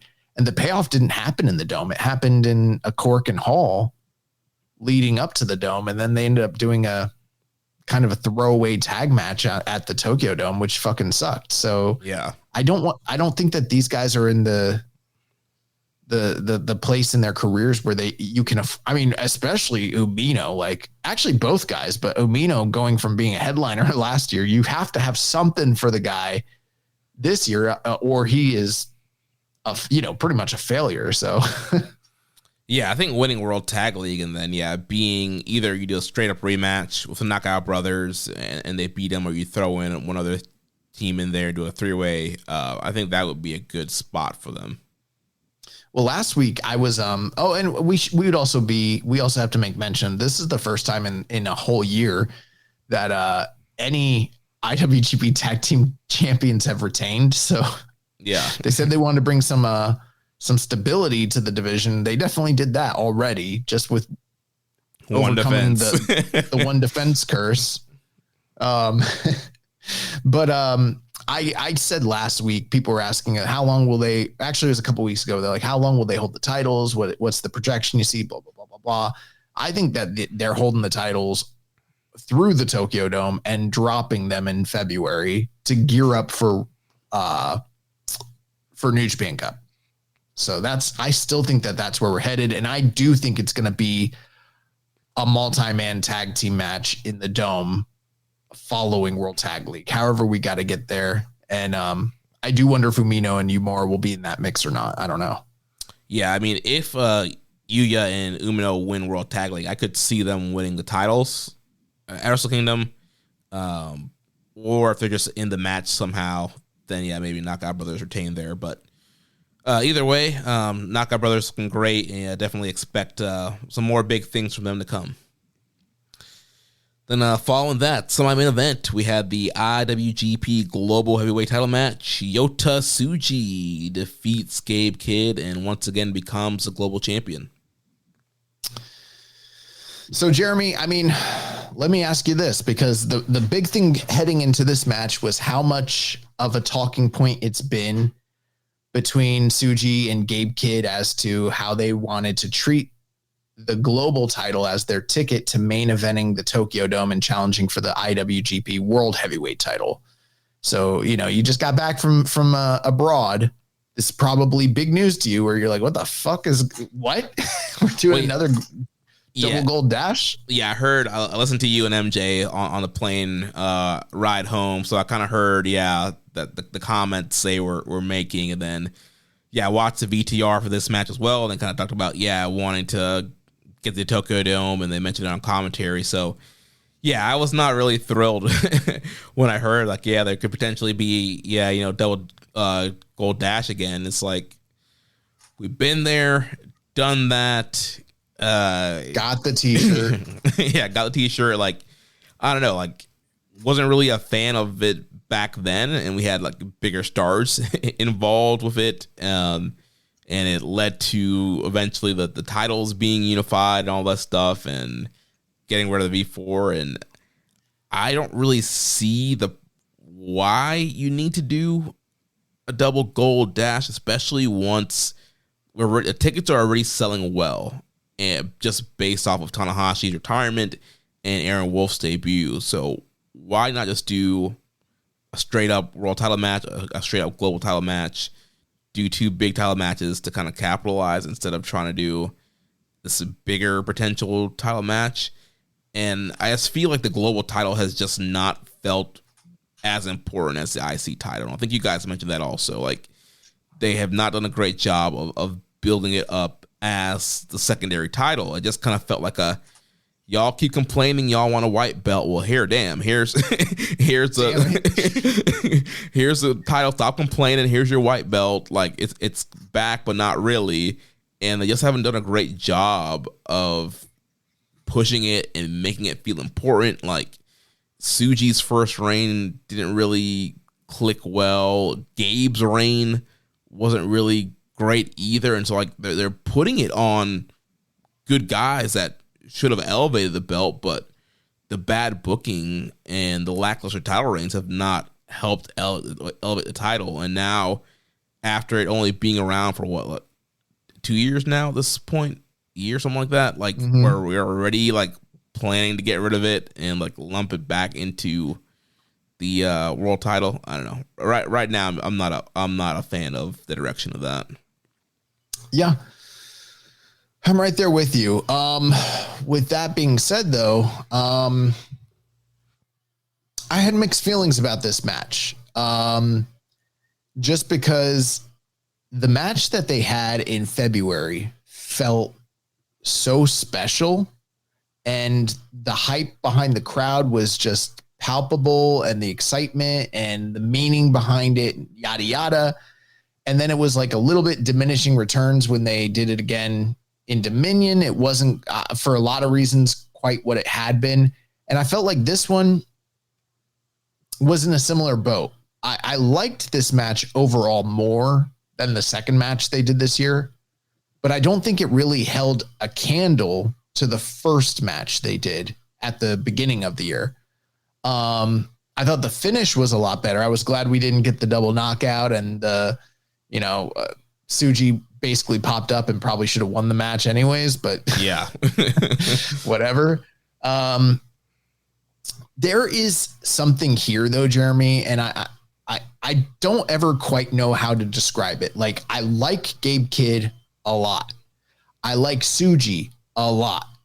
They do a lot of things in their matches that I like, but they both tend to be very hit and miss with me in terms of, like, I can't count on either of them to always deliver at this. How do I put it? They operate at a really high level when you compare them to all of wrestling. Like, as a whole, are they two of the better guys that are out there? Yes. But like, New Japan has a higher standard of work than most of wrestling does. And I don't think they consistently, not just together as a pairing, but even outside of that, I don't think they always live up to those levels. And I think that both of them benefit more when they have more experienced guys to guide them to the right type of structure of match. And I've noticed that when they're wrestling each other, the first one's really, really good and it's laid out like almost magnificently, but these other ones, they kind of meander and it's like they're doing the right stuff, but like in the wrong places and it's disconjointed. And if you heard my complaint about the Gabe Kid Shingo match, where it's like the over reliance on fighting spirit spots and kind of like it just does, the cohesion isn't there. This was a little bit similar to that. I liked this better than the Shingo match. I still think it is a great match. There's no denying that. But then when you watch Takeshita and ZSJ go out there right after this and the level of match they had, now keep in mind, of course, the main event is always allowed to do a little bit more and is expected to perform at a higher level. But these guys are like so young and hungry. They should be looking to like basically steal the fucking show and make it to where Zack and Takeshita can't follow them. And they're not on the level of Zack and Takeshita right now. Truth be told, like as good as they are, when you see that match following this match, it's like, holy shit, they're not on the same level. And there is an understanding fundamentally of the little things and the bigger picture when it comes to Takeshita and Zack that I don't think Gabe and Tsuji still have. And it might not even completely be their fault. I think a lot of this has to do with the fact that they were both coming up during the pandemic era. All the top stars left and didn't want to work with them just before they like got their big breaks. And I think that they're making the best do they can, but there is something missing that's preventing them from getting to this next higher level that is required to be at the top of New Japan's like, world title scene. Yeah, I can see what you're saying there. I do feel like a lot of times, like, yeah, when they're in big matches against other people, like sometimes you don't know if it's always going to hit to that super high level, and sometimes it does. But they're both really, really good or great workers. And right. I enjoyed this match. I do think that, yeah, it's better than a Dominion match. I feel like also it did not have the same like emotion as the first match, but I thought it was closer to reaching that than they did with Dominion. Like this match felt a little bit more special, and I feel like the crowd was a little bit more into this matchup. And it started out hot, running in big lockup and big exchanges, and I thought there was a lot of great moves and counters. They were busting out stuff that they've never really done before. Like Tsuji busted out a Canadian Destroyer. Gabe did this move where he had Tsuji hung over the ropes, and he was teasing that he was going to do that senton that he whiffed on at Dominion, but instead he did this big like back chop that popped Tsuji up and he caught him into a powerbomb. That was pretty cool. So I thought there was a lot of like innovative spots throughout the match, and also a key story of these guys being young lions. It's the Boston Crab, and at one point, Gabe was trying to get Tsuji to tap out with the crab, and he had him locked in the middle, and it seemed like he could potentially get Tsuji to tap there, and then full circle that came to Tsuji getting the Boston Crab on Gabe Kidd at the end to get the win there. So some good storytelling there as well, and yeah, it's a lot of great counters of their moves, a lot of kickouts from their finishers. Gabe kicked out of the Gene Blast. Tsuji kicked out of the Drill A Hole pile driver. So overall, I thought this was a really fun matchup. Not quite as level of the New Beginning in Osaka match, but I'm still like 4.5 on this one. See, I'm not quite there, and I know that there's levels to it. I mean, anything over 4 is a great match, and they did have a great match. At the same time, I thought that the final third of the match is really where things ideally did pick up, and they got very, very good down the stretch. So from that respect, I did think that they did a good job building to the point where it was like, okay, we're landing here. Here we go. And I also liked the way that they played off the double down and near count out finish that they did in the first match. So that was like kind of played off. We saw Tsuji overcome the, he went for the Gene Blast out of nowhere and got countered into the pile driver, which I believe was like the way he lost the second match. Mm-hmm. And he still was able to overcome and kick out of that. So definitely some layering and story building based off their previous outings. And I loved the idea that the finish of the match was him hitting the multiple Gene Blasts, but instead of going for the pinfall, putting him in the Boston Crab and solidifying, and basically paying homage to all the work that these two guys had done together, both in the dojo and, during the pandemic and then overseas in Europe, and just kind of bringing everything full circle. And, that sort of being the definitive stamp on the feud at this point. So I thought that was really, really good. It is a great match. The reason I'm being nitpicky about it, though, is because I do believe that both of these guys have it in them to be the very, very tip top of the wrestling industry as a whole. And I want to see them get to that level. And the first time I saw this match, I was like, this is the kind of match that should be headlining the Tokyo Dome. And now that we've done it 3 times, it feels like maybe it never will get to that level or be booked on that stage. And the work is still very, very good, but like there's another level that they can break through that's beyond this, that we know that like tip top guys are capable of. And they approached it in February, but they haven't gotten back there. And I was hoping each time they wrestled after the February match that they'd be outdoing themselves. And that is a hallmark of classic feuds, is that they outdo themselves each time. And they keep improving and they keep getting better. And they haven't done that. And I'm a little bit disappointed because I'm like, fuck, I want them to both be Tokyo Dome headline guys. And one of them probably will be soon, but I want them to be the kind of guys that you just count on, where you're just like a Kota Ibushi, Tanahashi, Jay White, Kenny Omega, where it's just like, I know that they're going to have a fucking banger and I can count on them to, a Naito in his prime, guys like that. And right now I'm like, they might not. It's hard to tell. Yeah.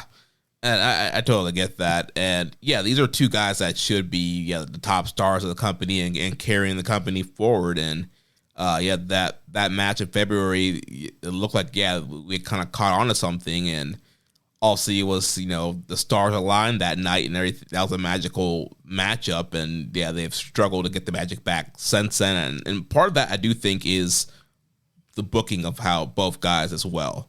I think they dropped the ball on the follow-up from the February match, and I think that really hurt them, their crowd perception, and also Gabe and all the AEW stuff. So I think there's a lot of like booking stuff that kind of hurt the matchup as well. But also I do think, maybe in the ring there's some stuff too that they can continue to work on to kind of really get to that next, like, all right, like we're on that, Okada, Omega, Naito, Ibushi, breakout, Tanahashi, Okada, like epic, closing stretch kind of thing. Not to mention the, failing to follow up on the Tokyo Dome Kenny Omega match as well. Yeah, overall, both these guys, there's been so many things where like they've had moments where like, you should have pushed them. Like, Gabe, Kenny, like I feel like regardless of what your booking is, like that match was so great. That is you rip the book up and you push Gabe Kidd throughout the year kind of match. And they just didn't do that. Then they had the February match, and then the follow-up was New Japan Cup, and they both got eliminated like early in the tournament. It's like, what are we doing? Like, those were the two top guys. We should have teased them going into the finals. Like, one of them should have finaled, and honestly, one of them probably should have won the New Japan Cup and should have faced Goto at Secure Genesis. Well, I was okay with it being Finlay, but I thought Finlay should have beaten Goto, and I still think that was a bad booking decision this year. But if it had been one of them, I would have been fine with that too. That being said, last thing I'll say on this subject, and I know I sound like a Debbie Downer. It's just like it's been tough without you, Jeremy. It's been a lot of weeks where I had to kind of sit through and stomach and, keep a positive smile on. Now I can be cynical myself, be myself cynically. But if you wanted one of these guys to basically like fight at the Tokyo Dome against like the winner of the G1 or the world champion, then they should have at least finaled. Like ideally, let me give you an example. Ideally, would I like it for one of them to have won the Tokyo? Well, let's just, in this case, just say it's, Tsuji, because Tsuji is the one who won the white belt here. Ideally, would I have liked it if Tsuji would have won the G1 and then gone on to face the champion as the G1 winner in the Tokyo Dome, a la classic booking? Sure. That makes a lot of sense to me. I think there's a way you could have easily still had Takeshita win the belt without having won the G1. But let's say you didn't do that. Let's say you wanted to keep everything about samey how it is right now. There's no reason that Takeshita couldn't have faced against Tsuji in the finals. And instead of us getting that evil debacle, we have a classic, New Japan style match for the G1 finals. And you could have even potentially spun the story of however it is that and we'll get into it, because I still don't know how they want to present Takeshita and all this. But like, let's say you did decide you want to make him the outsider, the heel, the asshole, and you have the defender Tsuji who comes up short in the G1. That is a ready-made situation for when we get down to this period. He's ready to be thrown back in there. It's the rematch everybody wants in the first place. And it's, you know what I mean? But I don't know. I guess because they kept them apart, they probably felt like they're protecting the match. But I think they hurt Tsuji's credibility in not letting him get to the finals and not letting him go deep in the tournament, and having him lose to Tanahashi in the tournament was also fucking weird. So yeah, I'm just not a fan of these guys like him, like these young guys like him and Umino making it to the main event of the Tokyo Dome, but like not doing so hot in the G1. It's perplexing booking.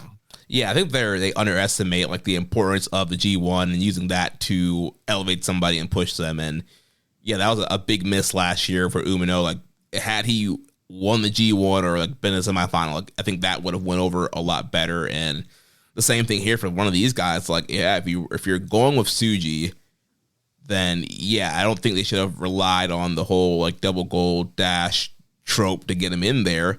It's like, yeah, you have him, either win the G1, but I'll see with Takeshita being there, you put him in the final, and like you mentioned, that's a great redemption arc you could do. Is like, all right, he fails there, comes up short, but then you use the fall and the winter to like rebuild him. Like you have him beat everybody he lost to in G1. You have him, get some big singles wins, and then it's like, all right, like I've cleared, I've beaten Finley, I've beaten this guy, that guy, and I got my win back from Tanahashi. Like, all right, now I'm ready to face Takeshita again. And like that's a ready-made story they could have done, and I think that could have came off better than just having him, win the global title and using that as the way to get into the main event. Yeah, I agree. Yeah. So let's talk about this main event. Well, hold on. We had interesting right. post-match stuff here. So first of all, we had Gabe and Tsuji, showing respect to each other. Gabe hugging Tsuji, handing him the title. And then immediately we had all the War Dogs like rush the ring, and it kind of looked like they might have like were going to jump Gabe Kidd out because they all kind of like surrounded him and were staring at him. And then we had all the unaffiliated ran to the ring, and then they all, Finley shook Tsuji's hand, and they all started shaking hands, and it seems like, this, rivalry's over, and they're going to start working together. And I did see comments from Finley on Twitter from post-match where he's like, something along the lines of like, it's better if we work together because we're stronger together, and our enemy, like we spend so much time like beating each other up. Like if we work together, then we can beat our enemies up. So it does seem like it's not just like them squashing the beef. It does seem like these two factions are actually going to work together, I guess, against House of Torture or whoever going forward. Yeah, that's what I saw something that the New Japan Global posted on like Twitter, and it seemed to imply that they're almost one now, or at least have this partnership in place. And that's kind of, they were all in the middle of the ring. I honestly, when House of Torture came out and you had Dave Finlay wearing the glasses, I thought the tease was like after Gabe paid respect to Tsuji that they were out here to whoop his ass and set up the big match that we were and bro, like part of me is like, why didn't they fucking just do that? You know what I mean?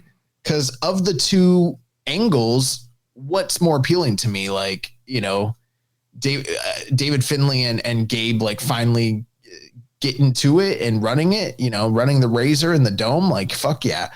Or the unaffiliated guys, the fake, I guess LIJ is teamed up with House of Torture, like LIJ and Bullet Club. Yeah. Like what I don't know, man. This doesn't make any fucking sense to me. Yeah. Los Ingobernables de Bullet Club. Like what are we doing here? and it's felt like one of the reasons that they've been so reticent to do anything definitive with unaffiliated is because I kind of just believe that they were waiting for Naito to maybe re-sign or make his return so that they could just go back to being LIJ and like not have to rebrand like they did after Just Five Guys or whatever. Yeah.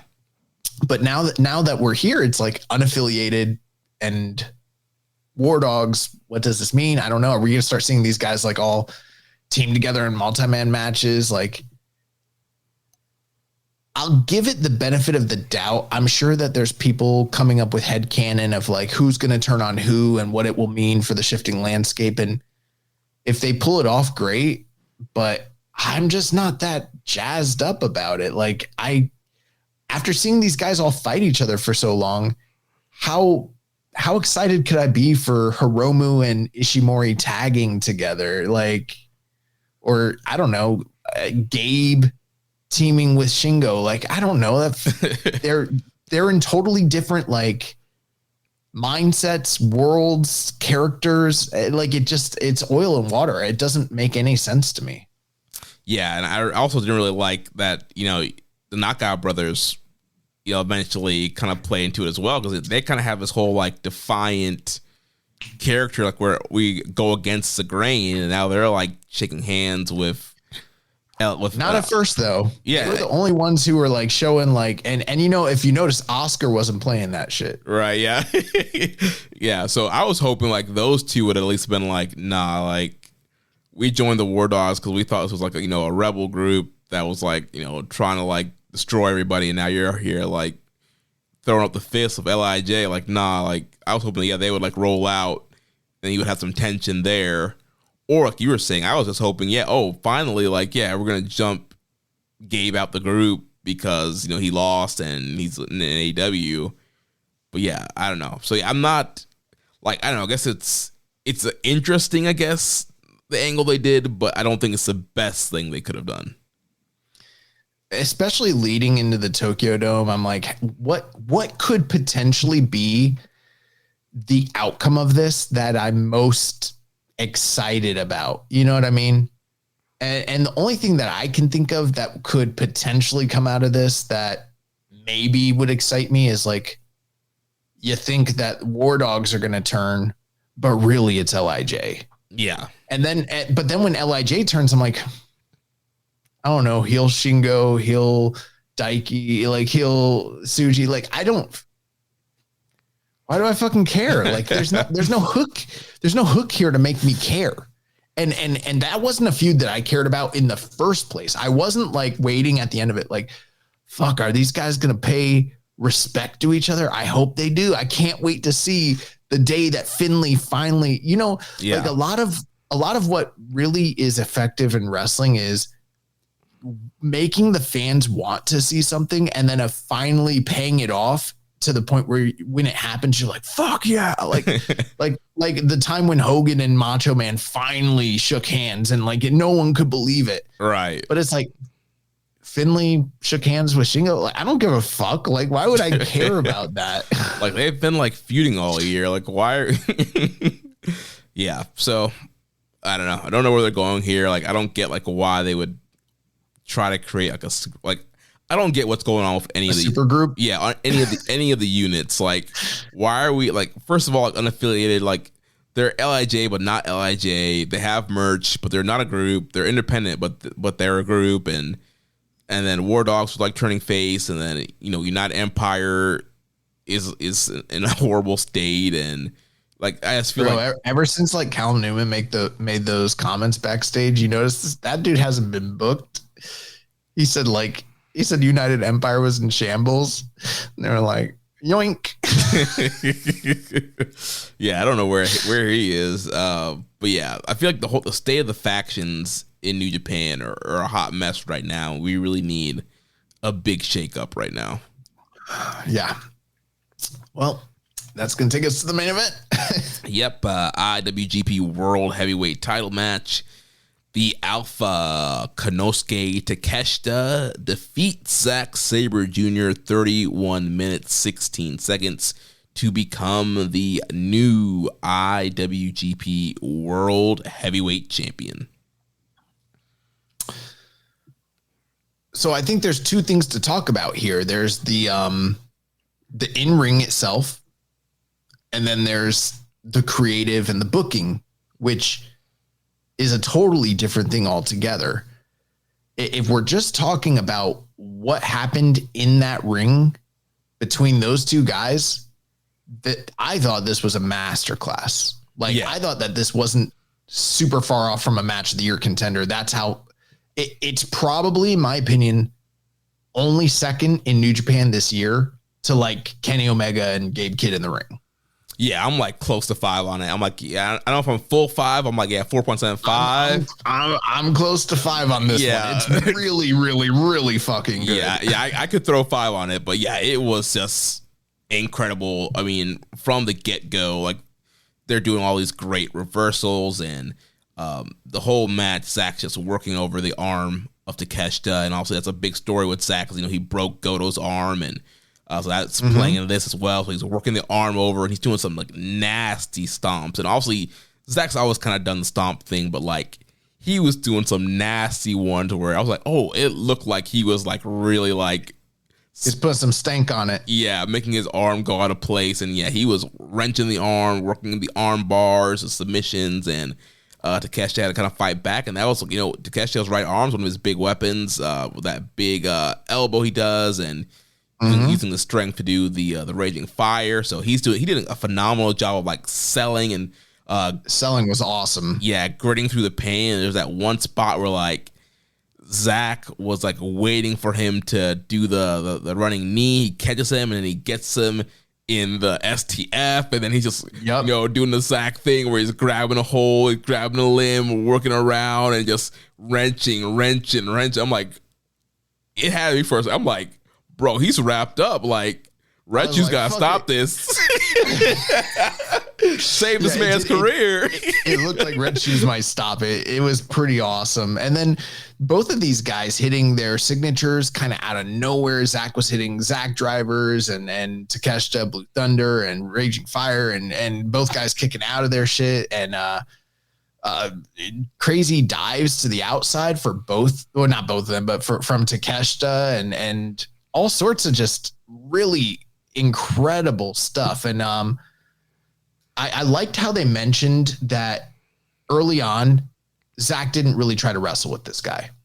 And if you notice, I was critical a little bit of their 2G1 matches, but especially the first one. And that was the one where Zack tried to make Takeshita wrestle. And I think Takeshita is really fantastic at all the things he does, but the mat grappling aspect, I've never seen him really excel in that area, especially in the style that Zack does. Yeah. So I loved how they shied away from that and just cut that shit out entirely.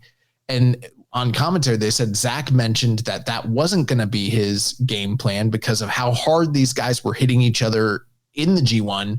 He'd already learned from his experience that he needed to go full force against Takeshita.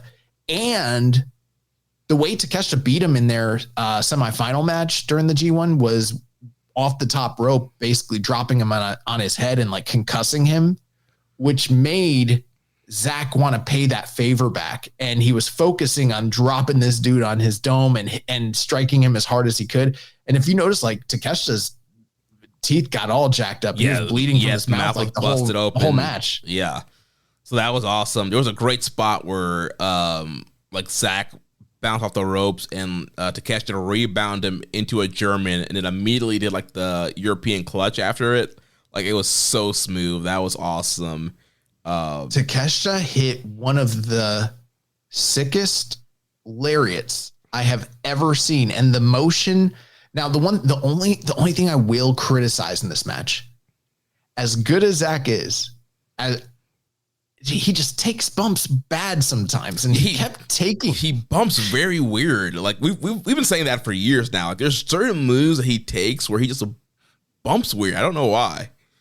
Well, sometimes he bumps okay. Like, so, in fact, I think he's gotten better at it for a while. Where I was like, oh, okay, I'm gonna just stop criticizing this. But he kept putting his elbows down and breaking the falls before he was taking the bumps, and it kills the impact of some of the moves. There was a few times where I didn't think that he got everything he could have out of selling Takeshita's offense as good as he possibly could. But his other selling throughout the match was superb. That being said, he took this clothesline from Takeshita where the motion of it was so he killed him. Like, he killed Zack. It was incredible. Yeah, and then there was also another forearm where, like, Takeshita just railed back, and Zack, the way he hit Zack, like, it sounded off, and yeah, Zack just, like, incinerated onto the mat. It was just awesome. And then the knees, the constant knees from Takeshita, like, starting to get a little Kenny-esque up in there, you know what I mean? Mm-hmm, yeah. So that was awesome. Not as much, you know, he doesn't do the point and the shoot, and you know, I don't like his knee as much because he doesn't do the hop, skip, jump. Yeah. To, you know, I love the way Kenny throws knees, but Takeshi's still really great. Yeah. Those knees, he kills people. Yeah, he was awesome, and big last ride powerbomb, followed by that power drive knee for a near fall later on in the match.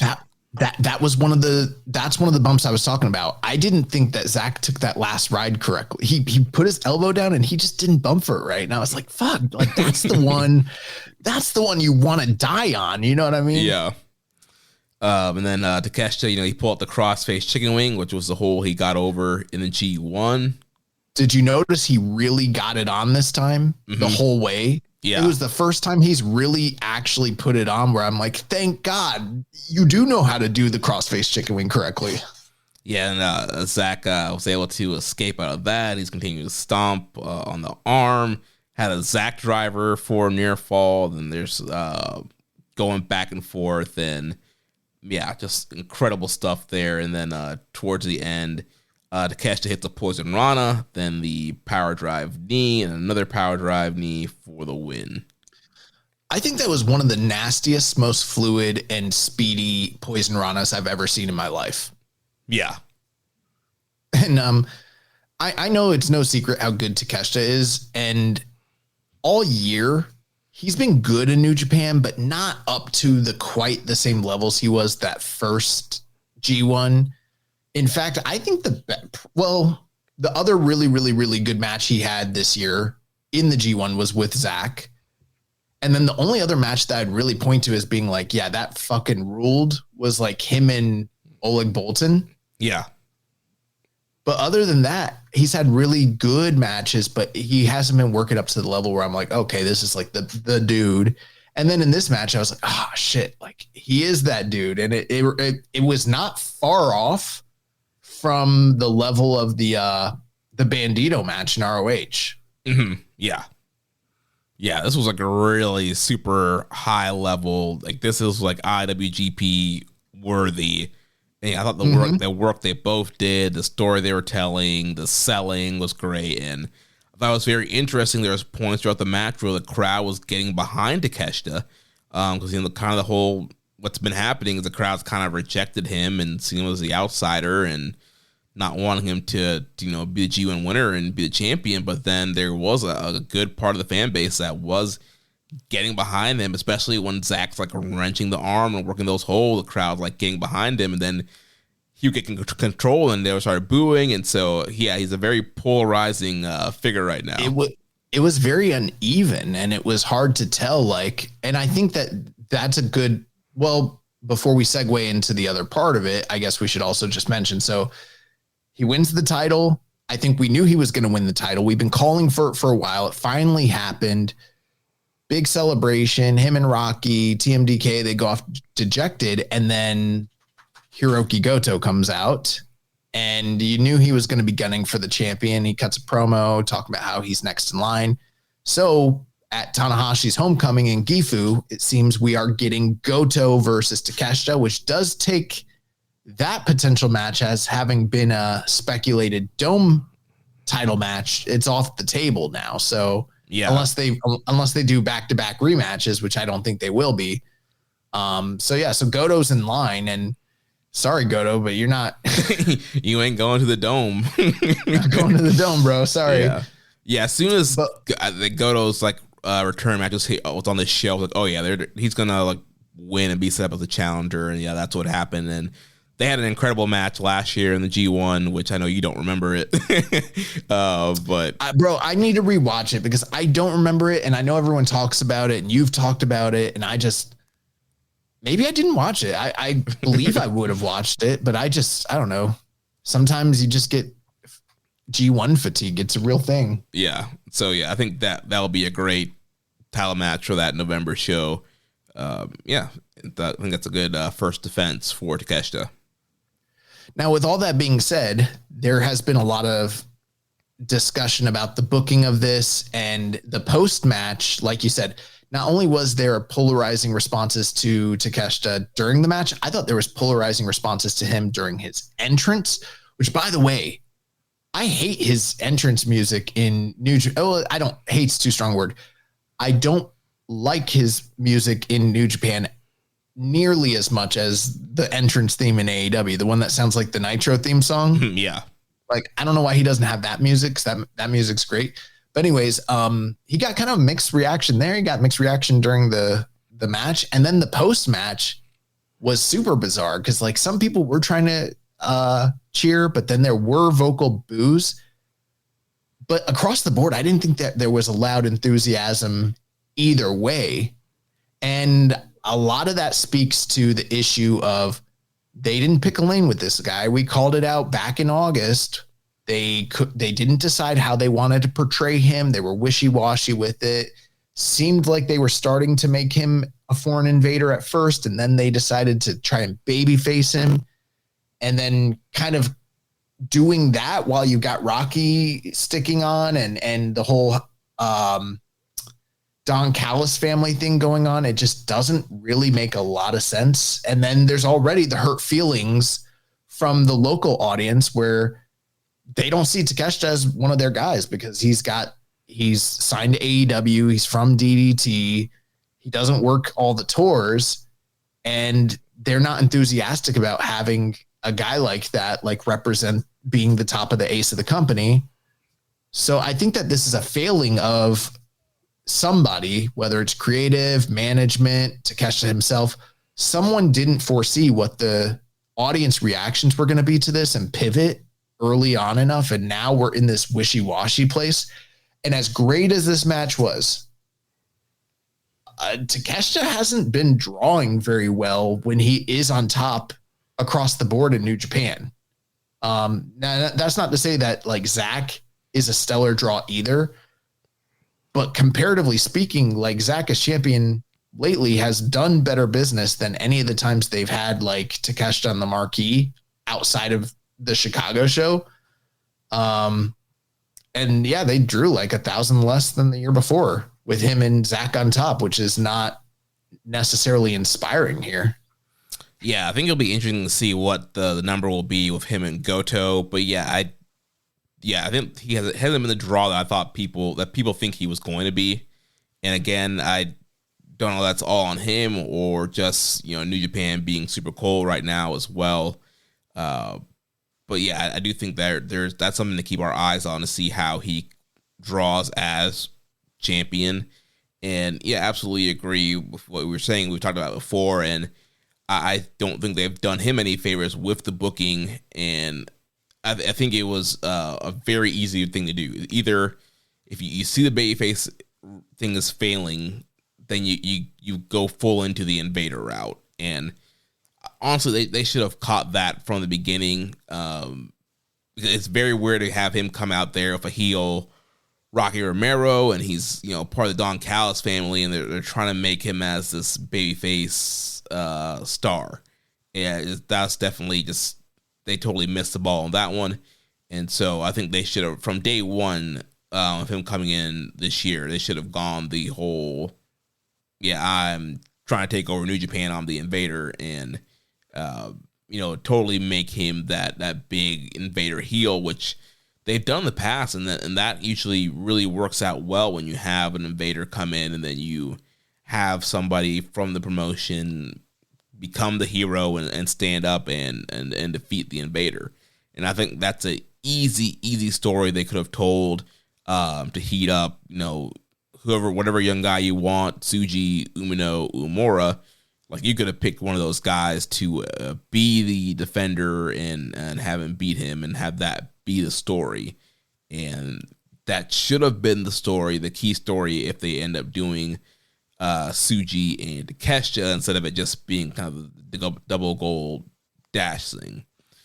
So we'll see how things play out with Takeshita and how they continue to book him going forward. But yeah, the post-match was very interesting, and he did kind of play on that too. And he was like, yeah, if you're cheering me right now, like, enjoy the ride. And he was kind of, mentioning people booing him. And post-match, he was talking about, why are there people booing me? And Rocky was kind of cutting a promo as well. So I thought that was terrible, honestly. I think the fact that he, as a character, doesn't have the direction from creative to tell him what his motivations are and who he's supposed to be appealing to and everything like that. The fact that they didn't learn from August post G1 how this was going to be received and everything, it's not good. And I am wondering if it's because there are other people that they're trying to acquiesce to, because I know that we've heard that TV Asahi is high on him. They see him as a potential star. They see him as a guy that is marketable, and perhaps maybe they want him to be portrayed as a top guy who can be, beloved. But at the same time, classic wrestling logic would dictate that this guy is primed to be an asshole outsider dick who is flaunting his arrogance and the fact, but then there's also the fact that he's kind of turning over in AEW as well. Mm-hmm. Yeah. So, and he has said publicly that he's trying to bridge the gap between these companies and keep the continuity alive. But you can't, when you're working in different territories and different audiences and they're wanting different things from you and they're responding and receiving you differently, it's like Bret Hart was a heel in America, but he was a babyface in Canada, but he was the same guy. Right. You can be the same guy here, but they're going to hate you right now for how things are. It'd be different if he was on every tour and there was a commitment and people believed and saw him connected and maybe he was part of a faction, whatever, but he's not. He's not in that realm. He's a guy that in Puroresu, they see him as an outsider and they see him as an invader who is going to be holding the title hostage. Yeah, I mean, which means he's going to be viewed very similarly to Jon Moxley earlier this year. Jon Moxley earlier this year, you can go back in history. Kojima was in that boat. Takayama was in that boat. Fujita, plenty of times, Takada, plenty of times where guys have come in from the outside, won the top title. And every time that happens, the home base fans are clamoring for a young guy to rise up and reclaim not only the title, but also the pride of the company. And it seems like that's where they're positioning Tsuji. but they don't want to commit to making or allowing for this guy to be the heel that he needs to be, that the situation calls for. And we've seen plenty of really great heels become really great baby faces over the years. I don't know why we have to do this in-between tweener thing, which to me doesn't draw money. It's not going to be endearing to the fans. And I thought his comments post-match were weird as fuck. Yeah. Like, if you like me, you're in for a really great time. And to those who are booing me, I just don't get it. It's like, that is not how you sell. That's not pro wrestling, bro. Yeah, I feel they should just pick a lane and go into it. Either you want the crowd to see him get beat, or you want the crowd to get behind him and see him beat people. And clearly they're not ready to get behind him, so you go the route of getting them to want to see him get beat. I mean, wrestling's a business. Their business is down. You have a guy that's a generational talent. Figure out how to use him to draw money and do business. From the fan perspective, wrestling is fun, it's exciting, and there is a hook to emotionally grab you. There's nothing about this that's emotionally grabbing. It's just a guy who is playing against type because this company can't get their shit in order and they can't figure out who to listen to and what to do. And the booking is a mess right now. And as much as I love this match, fucking ruled. Like, it was one of the best matches for a while in New Japan. Mm-hmm. Yeah. And the post-match, I don't know, like, yeah, him and Goto, I am kind of excited for it, but I also am like, I know Goto's going to lose. I really just want to figure out what we're doing for the Dome at this point, and we still don't actually know. And that's one of the drawing, like the detrimental points of what's happening here. Like, in the past, when the G1 winner was going to go all the way to the Tokyo Dome, yes, there was the aspect where you were like, okay, the stuff that happens between August and January, it's all samey. It's not really that important. We kind of know. But at least you knew what was happening in January. You had the excitement to build to, like, I believe most likely we're going to get these two guys going against one another. But right now we're, mid-October, and I still don't know who to really actually be excited to wrestle Takeshita. It should have been, like, made kind of clear here, Yeah, I do think that is the negative of going the whole G1 winner at King of Pro Wrestling route is, you lose the whole, all right, we know the main event months ahead of time. You can promote it, you can build it, you can tease it, and also, you would have, contract defenses, you would have title defenses, but at the end of the day, you're like, it's going to be Okada Naito. It's going to be Okada Omega. It's going to be Okada Tanahashi. Like, you know what it is. You kind of, you know that there's going to be some defenses that they're going to win, but you can still speculate, oh, what if they do lose? But ultimately, come, middle of August, what the Tokyo Dome main event is, and you can build that and tell a story and market it. And now it's very rushed where it's like, all right, there's a big title change now in October, and you only really have November to do something, and then it's World Tag League. Like, you're not really building much during World Tag League. So, like... Oh, and he's not going to be here, bro. He's going to be working in America, and he's going to be doing the shit with Okada. And right, yeah, Wrestle Dreams next weekend. Yeah, and it's going to be like, oh, we got the what's their title over there called? The unified title? Yeah, that Okada has, yeah. Yeah, so it's like the unified champion and the IWGP World Heavyweight Champion, and who knows, bro? We still might wind up with Okada and Takeshita. But I think that the mishap here would have been if what they should, I think the mishap is not establishing the number one contender for the Dome. I think you could still do Goto and Takeshita in November and also had Tsuji declare, like, I'm going after the fucking title in the Dome, no matter who's the champion. Like, that's where we're going. So then you're like, oh shit, like I can't, but like they didn't. So we're still kind of in the dark where you're like, what are we really doing? Where are we going with all this? Like, I still don't know. Yeah. And I think Tsuji coming out could have helped like the result of the Goto Takeshita match, because like there's a story there either way. Like Tsuji and Goto have a rivalry, and also there's a Tsuji beating Goto in the New Japan Cup, and then Goto's rise, and so there's a clear rivalry between those two, and then also they had a story with Takeshita and Tsuji as well. And so I think you could have built a possibility off of either or, with Tsuji kind of throwing his hat in the mix. I think Tsuji should have made the announcement post his match. So then that way, heading into the title match, you're like, oh shit, like Tsuji's thrown he's thrown down the gauntlet and he's challenging the champion for the Tokyo Dome, right? So whoever's winning this match might eventually face Tsuji. We're doing a title, and the way that he gets it is title versus title. That's what we're aiming for, blah, blah, blah. So then there's even more stakes and excitement behind Zack and Takeshita.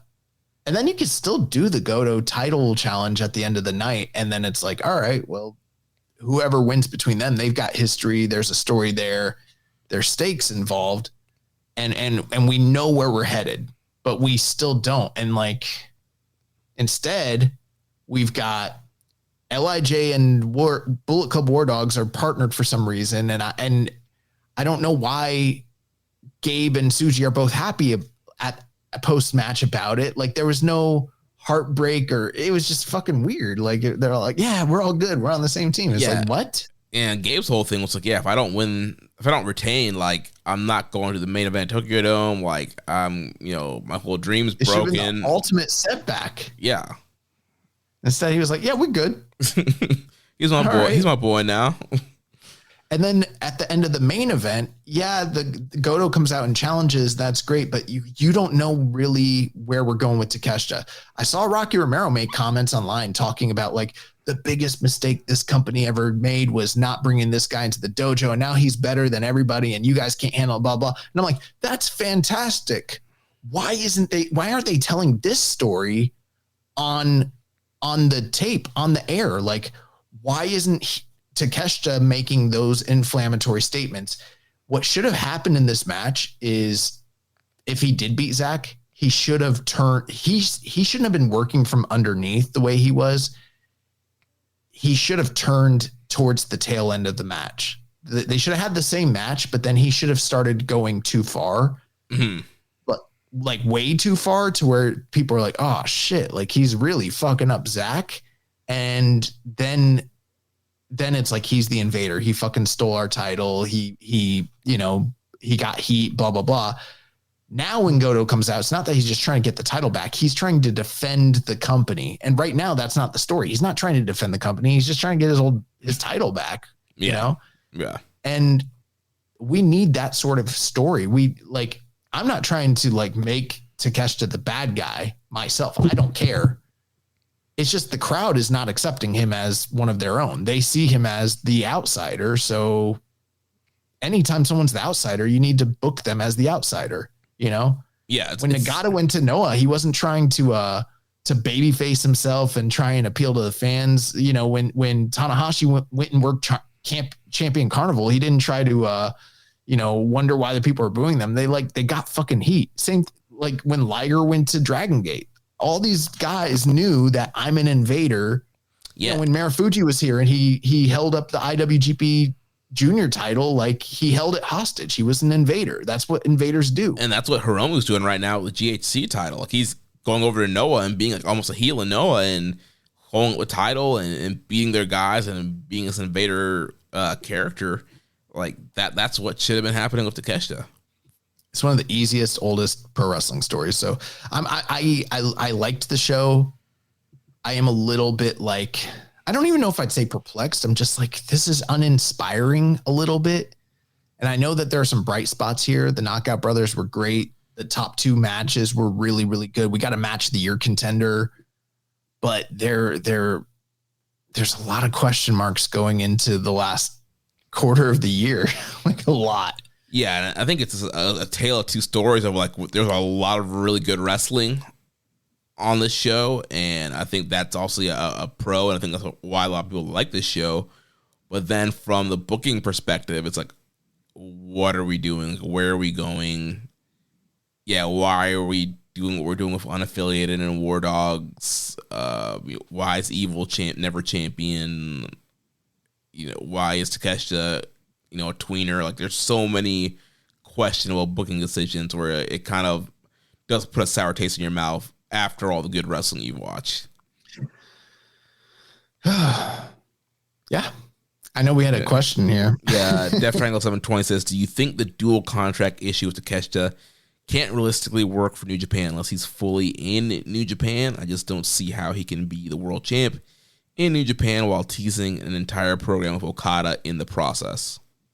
Yeah, it'll never work. I think short term it can be, can have some level of success, but what they wanted this guy to be and how they envision him and what their hope for the future is and his association with their brand and corporation, it can't happen unless he's committed to the company. And when you got 3 contracts, 3 different companies and the one in America is your main one, it's just not going to work realistically. Yeah, it's going to be very, very hard to accomplish. Well, over the week, there was another show, New Japan Superman Taiji Ishimori is More Reckless. This took place Tuesday, October 7th from Korakuen Hall. They drew 1462, which did outdraw the most recent Korakuen Halls that New Japan did on the road twos, which is kind of hilarious. Yeah. I'm not going to go through all the results, but they did like a 2-hour plus show. I didn't watch it. It's not required viewing, but if you like comedy wrestling, this is probably for you. If you'd like to see outsiders like Jun Kasai and Dump Matsumoto and, people like that, make it, Shuji Ishikawa and Great Sasuke, people like that, interacting in a New Japan event on a comedy level, this is probably for you. But essentially, what happened here is Ishimori was down in the points that he needed through the first 4 blocks of his 2-hour plus match. And then in the final Iron Man Rumble Dragon block, he eked out enough points to qualify himself for the final Mucha match. And a lot of people were wondering who the final Mucha opponent would be, this deserving opponent. Ended up being Gato. So he wrestled Gato to a 7-minute, 11-second comedy match. People that are fans of this type of wrestling, they liked it a lot. Shun Skywalker was in there, Fujinami, different people, but probably not much that we needed to dive into because it's really pretty much, it's like Crown Jewel. It's not real. It didn't. Crown Jewel. This coming week, though, so we're getting about a week off. Next Sunday, we do have New Japan Road in Ishikari, October 19th from the Municipal Hanakawa Junior High School Gymnasium. So they're kicking it to the high school gym in Hokkaido. On the road. This is the hometown. Yeah, on road. This is the hometown of Taiji. And they haven't run this city in like a decade. And that was their only other time ever being here. So it's very rare that they ever show up here. And it is kind of a little bit produce-y in terms of what we're seeing because we got JTO here. We've got local independent wrestlers. So not a major show, but, I guess we'll review it. Got Yasuda versus a wrestler named Jewelbird in the opener. So Jewelbird, I don't know. Shomakato and Yuji Nagata taking on Murashima and Kojima. So young and old. JTO girls tag team titles are on the line as Rhythm with no capitals, just all lowercase. Rhythm and Tomoka Inaba, the champions, will defend against Aoi and Azusa Inaba. So yeah, I wonder if the 2 Inabas are related. If Tomoka and Azusa, I wouldn't know. 4th match of the night, Bomber Tatsuya, Ryoma Tsukamoto, and Thunder Masami take on Daiki Nagai, Hiromu Takahashi, and Yota Tsuji. Unaffiliated taking on some local jobber guys. I don't know. Top 2 matches of the evening. You got Desperado and Hiroshi Tanahashi taking on Dick Togo and Evil. And then your main event, Taichi, Taka, Yuya. So we got the Just 3 Guys reunion going here. Taking on House Torture, Doki Sonata, and Kanemaru. So this looks like pretty can't miss. Yeah, this is going to put a lot of butts in seats.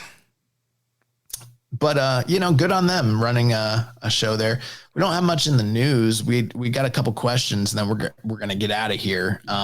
Ethan from the Discord, he sent us a couple quick questions earlier this week. He said, if you had a time machine to bring back 2 wrestlers in their prime to wrestle in a dream match, who would they be? Oh, man. It's a hard question. See, there's this part of me that's like 2 of my all-time favorite guys that I would love to see in their primes wrestle one another would be like Brett and Tanahashi, because I consider them just 2 of the absolute best telling wrestlers of all time. The only problem with that, Jeremy, is like, other than Hakushi, Brett didn't fuck with Japanese wrestlers too much. You know what I mean? Like he just, for whatever reason, like that just wasn't his shit. He didn't mesh well with those guys. He didn't like the style. And I just can't count on him to be a guy that would perform at the top level with Tanahashi. Although I know that they're both capable, given the right circumstances, the right like situation, a WrestleMania stage, they would probably just blow it out of the fucking waters. I am wondering if like, I am wondering if like, if the good matchup that you want there is Sean and Hana Tanahashi. Yeah, that's definitely a big one there. I was also thinking about Sean and AJ Styles, both in their primes. Well, I mean, yeah, I was kind of trying to stick to the Japanese thing. I mean, like if I was doing North American wrestling, it would easily be Brett and Angle. Yeah. Like that's like easy day one. Like, that would be my answer for sure. Beyond a shadow of a doubt, but there's a lot more leeway when it comes to Japanese, because there's just so many great guys that I would love to see wrestle one another. I'm trying to think. Yeah. I mean, realistically, that probably is my pick. I'm also a really big fan of Mick Foley. Maybe there's a situation where like Mick and Tanahashi like lock it up. That seems like it would be such a weird match. Yeah, that's why I would love to see it, whatever. Second question here. Despite it being seemingly very unlikely, do you think New Japan is in a position to do a successful Young Lions Cup in this current period? If so, how would you book it? Yeah, I don't think they would do like a separate tour for it, but I mean, I think they could easily do another one. This is the time of the year where they could do it. I don't think they're going to, but it's been a while since they did one, and I would love to see it. And if I was the one booking it, then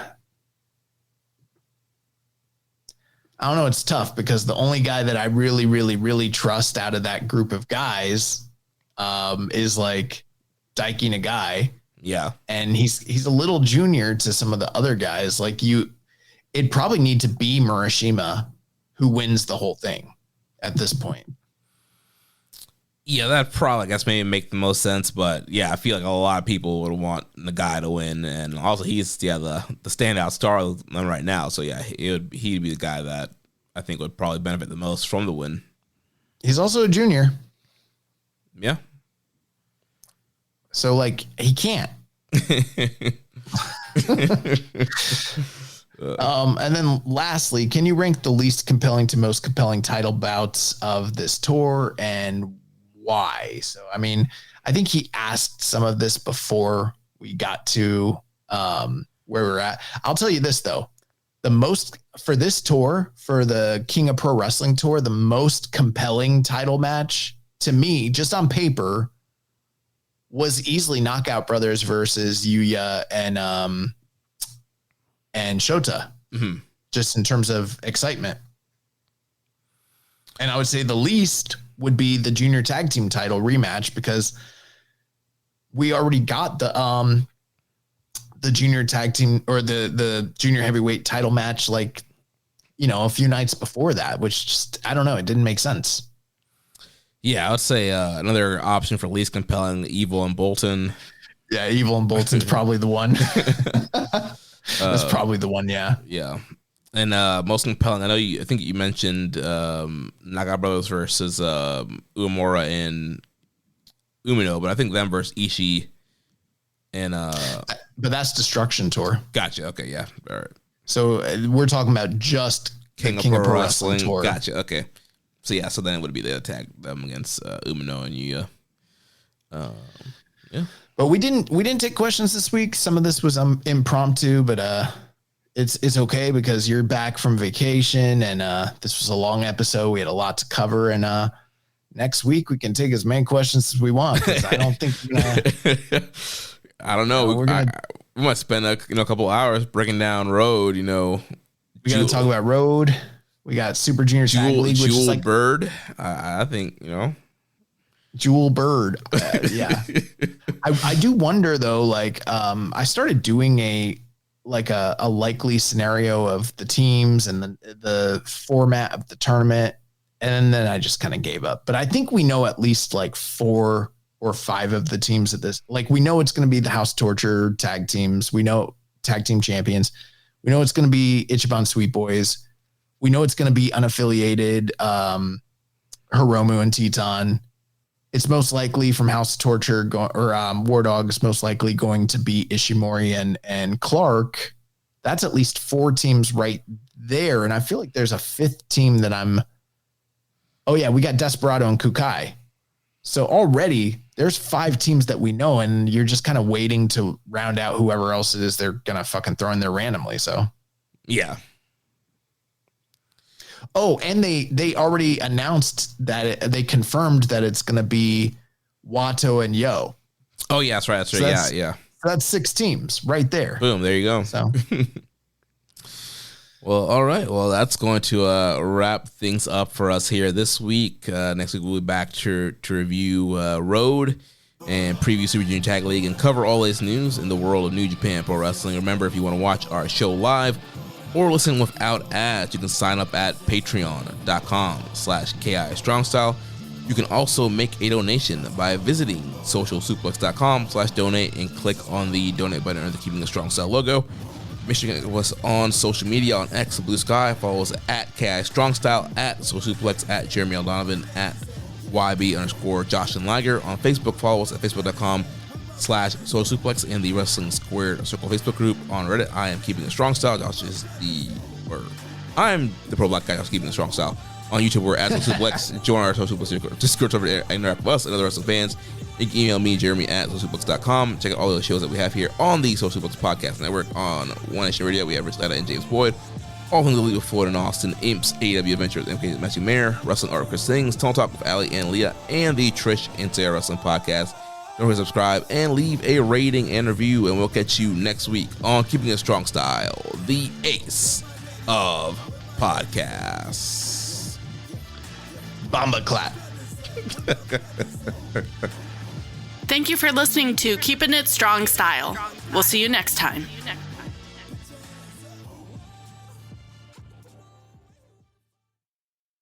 If you're a podcast host, listen up, this one's for you. My name is Allie Jackson. I'm the host of Finding Mr. Height, a dating and relationship podcast that I've been doing for 4 years now, sharing my positive and practical approach to dating that's built on my own life experience. And I wanted to share another experience that I've had, my secret behind monetizing my show. It's called Red Circle, and I was just telling my colleague about how much I love their platform. With Red Circle, not only am I getting a seamless hosting experience, but I also love the support I receive in ad sales. It's not just typical ad sales either. It's targeted opportunities based on my show and my life. And the platform is super simple. You just set your preferences and Red Circle matches you with sponsors that align with your show. You can vet every opportunity and their platform gives you great analytics. More recently too, my Red Circle team has brought me opportunities outside of my podcast on social media to really augment the podcast partnerships, bring them full circle. I just can't recommend them enough. If you want to give it a try, go to redcircle.com to get your free trial. That's redcircle.com for a free trial.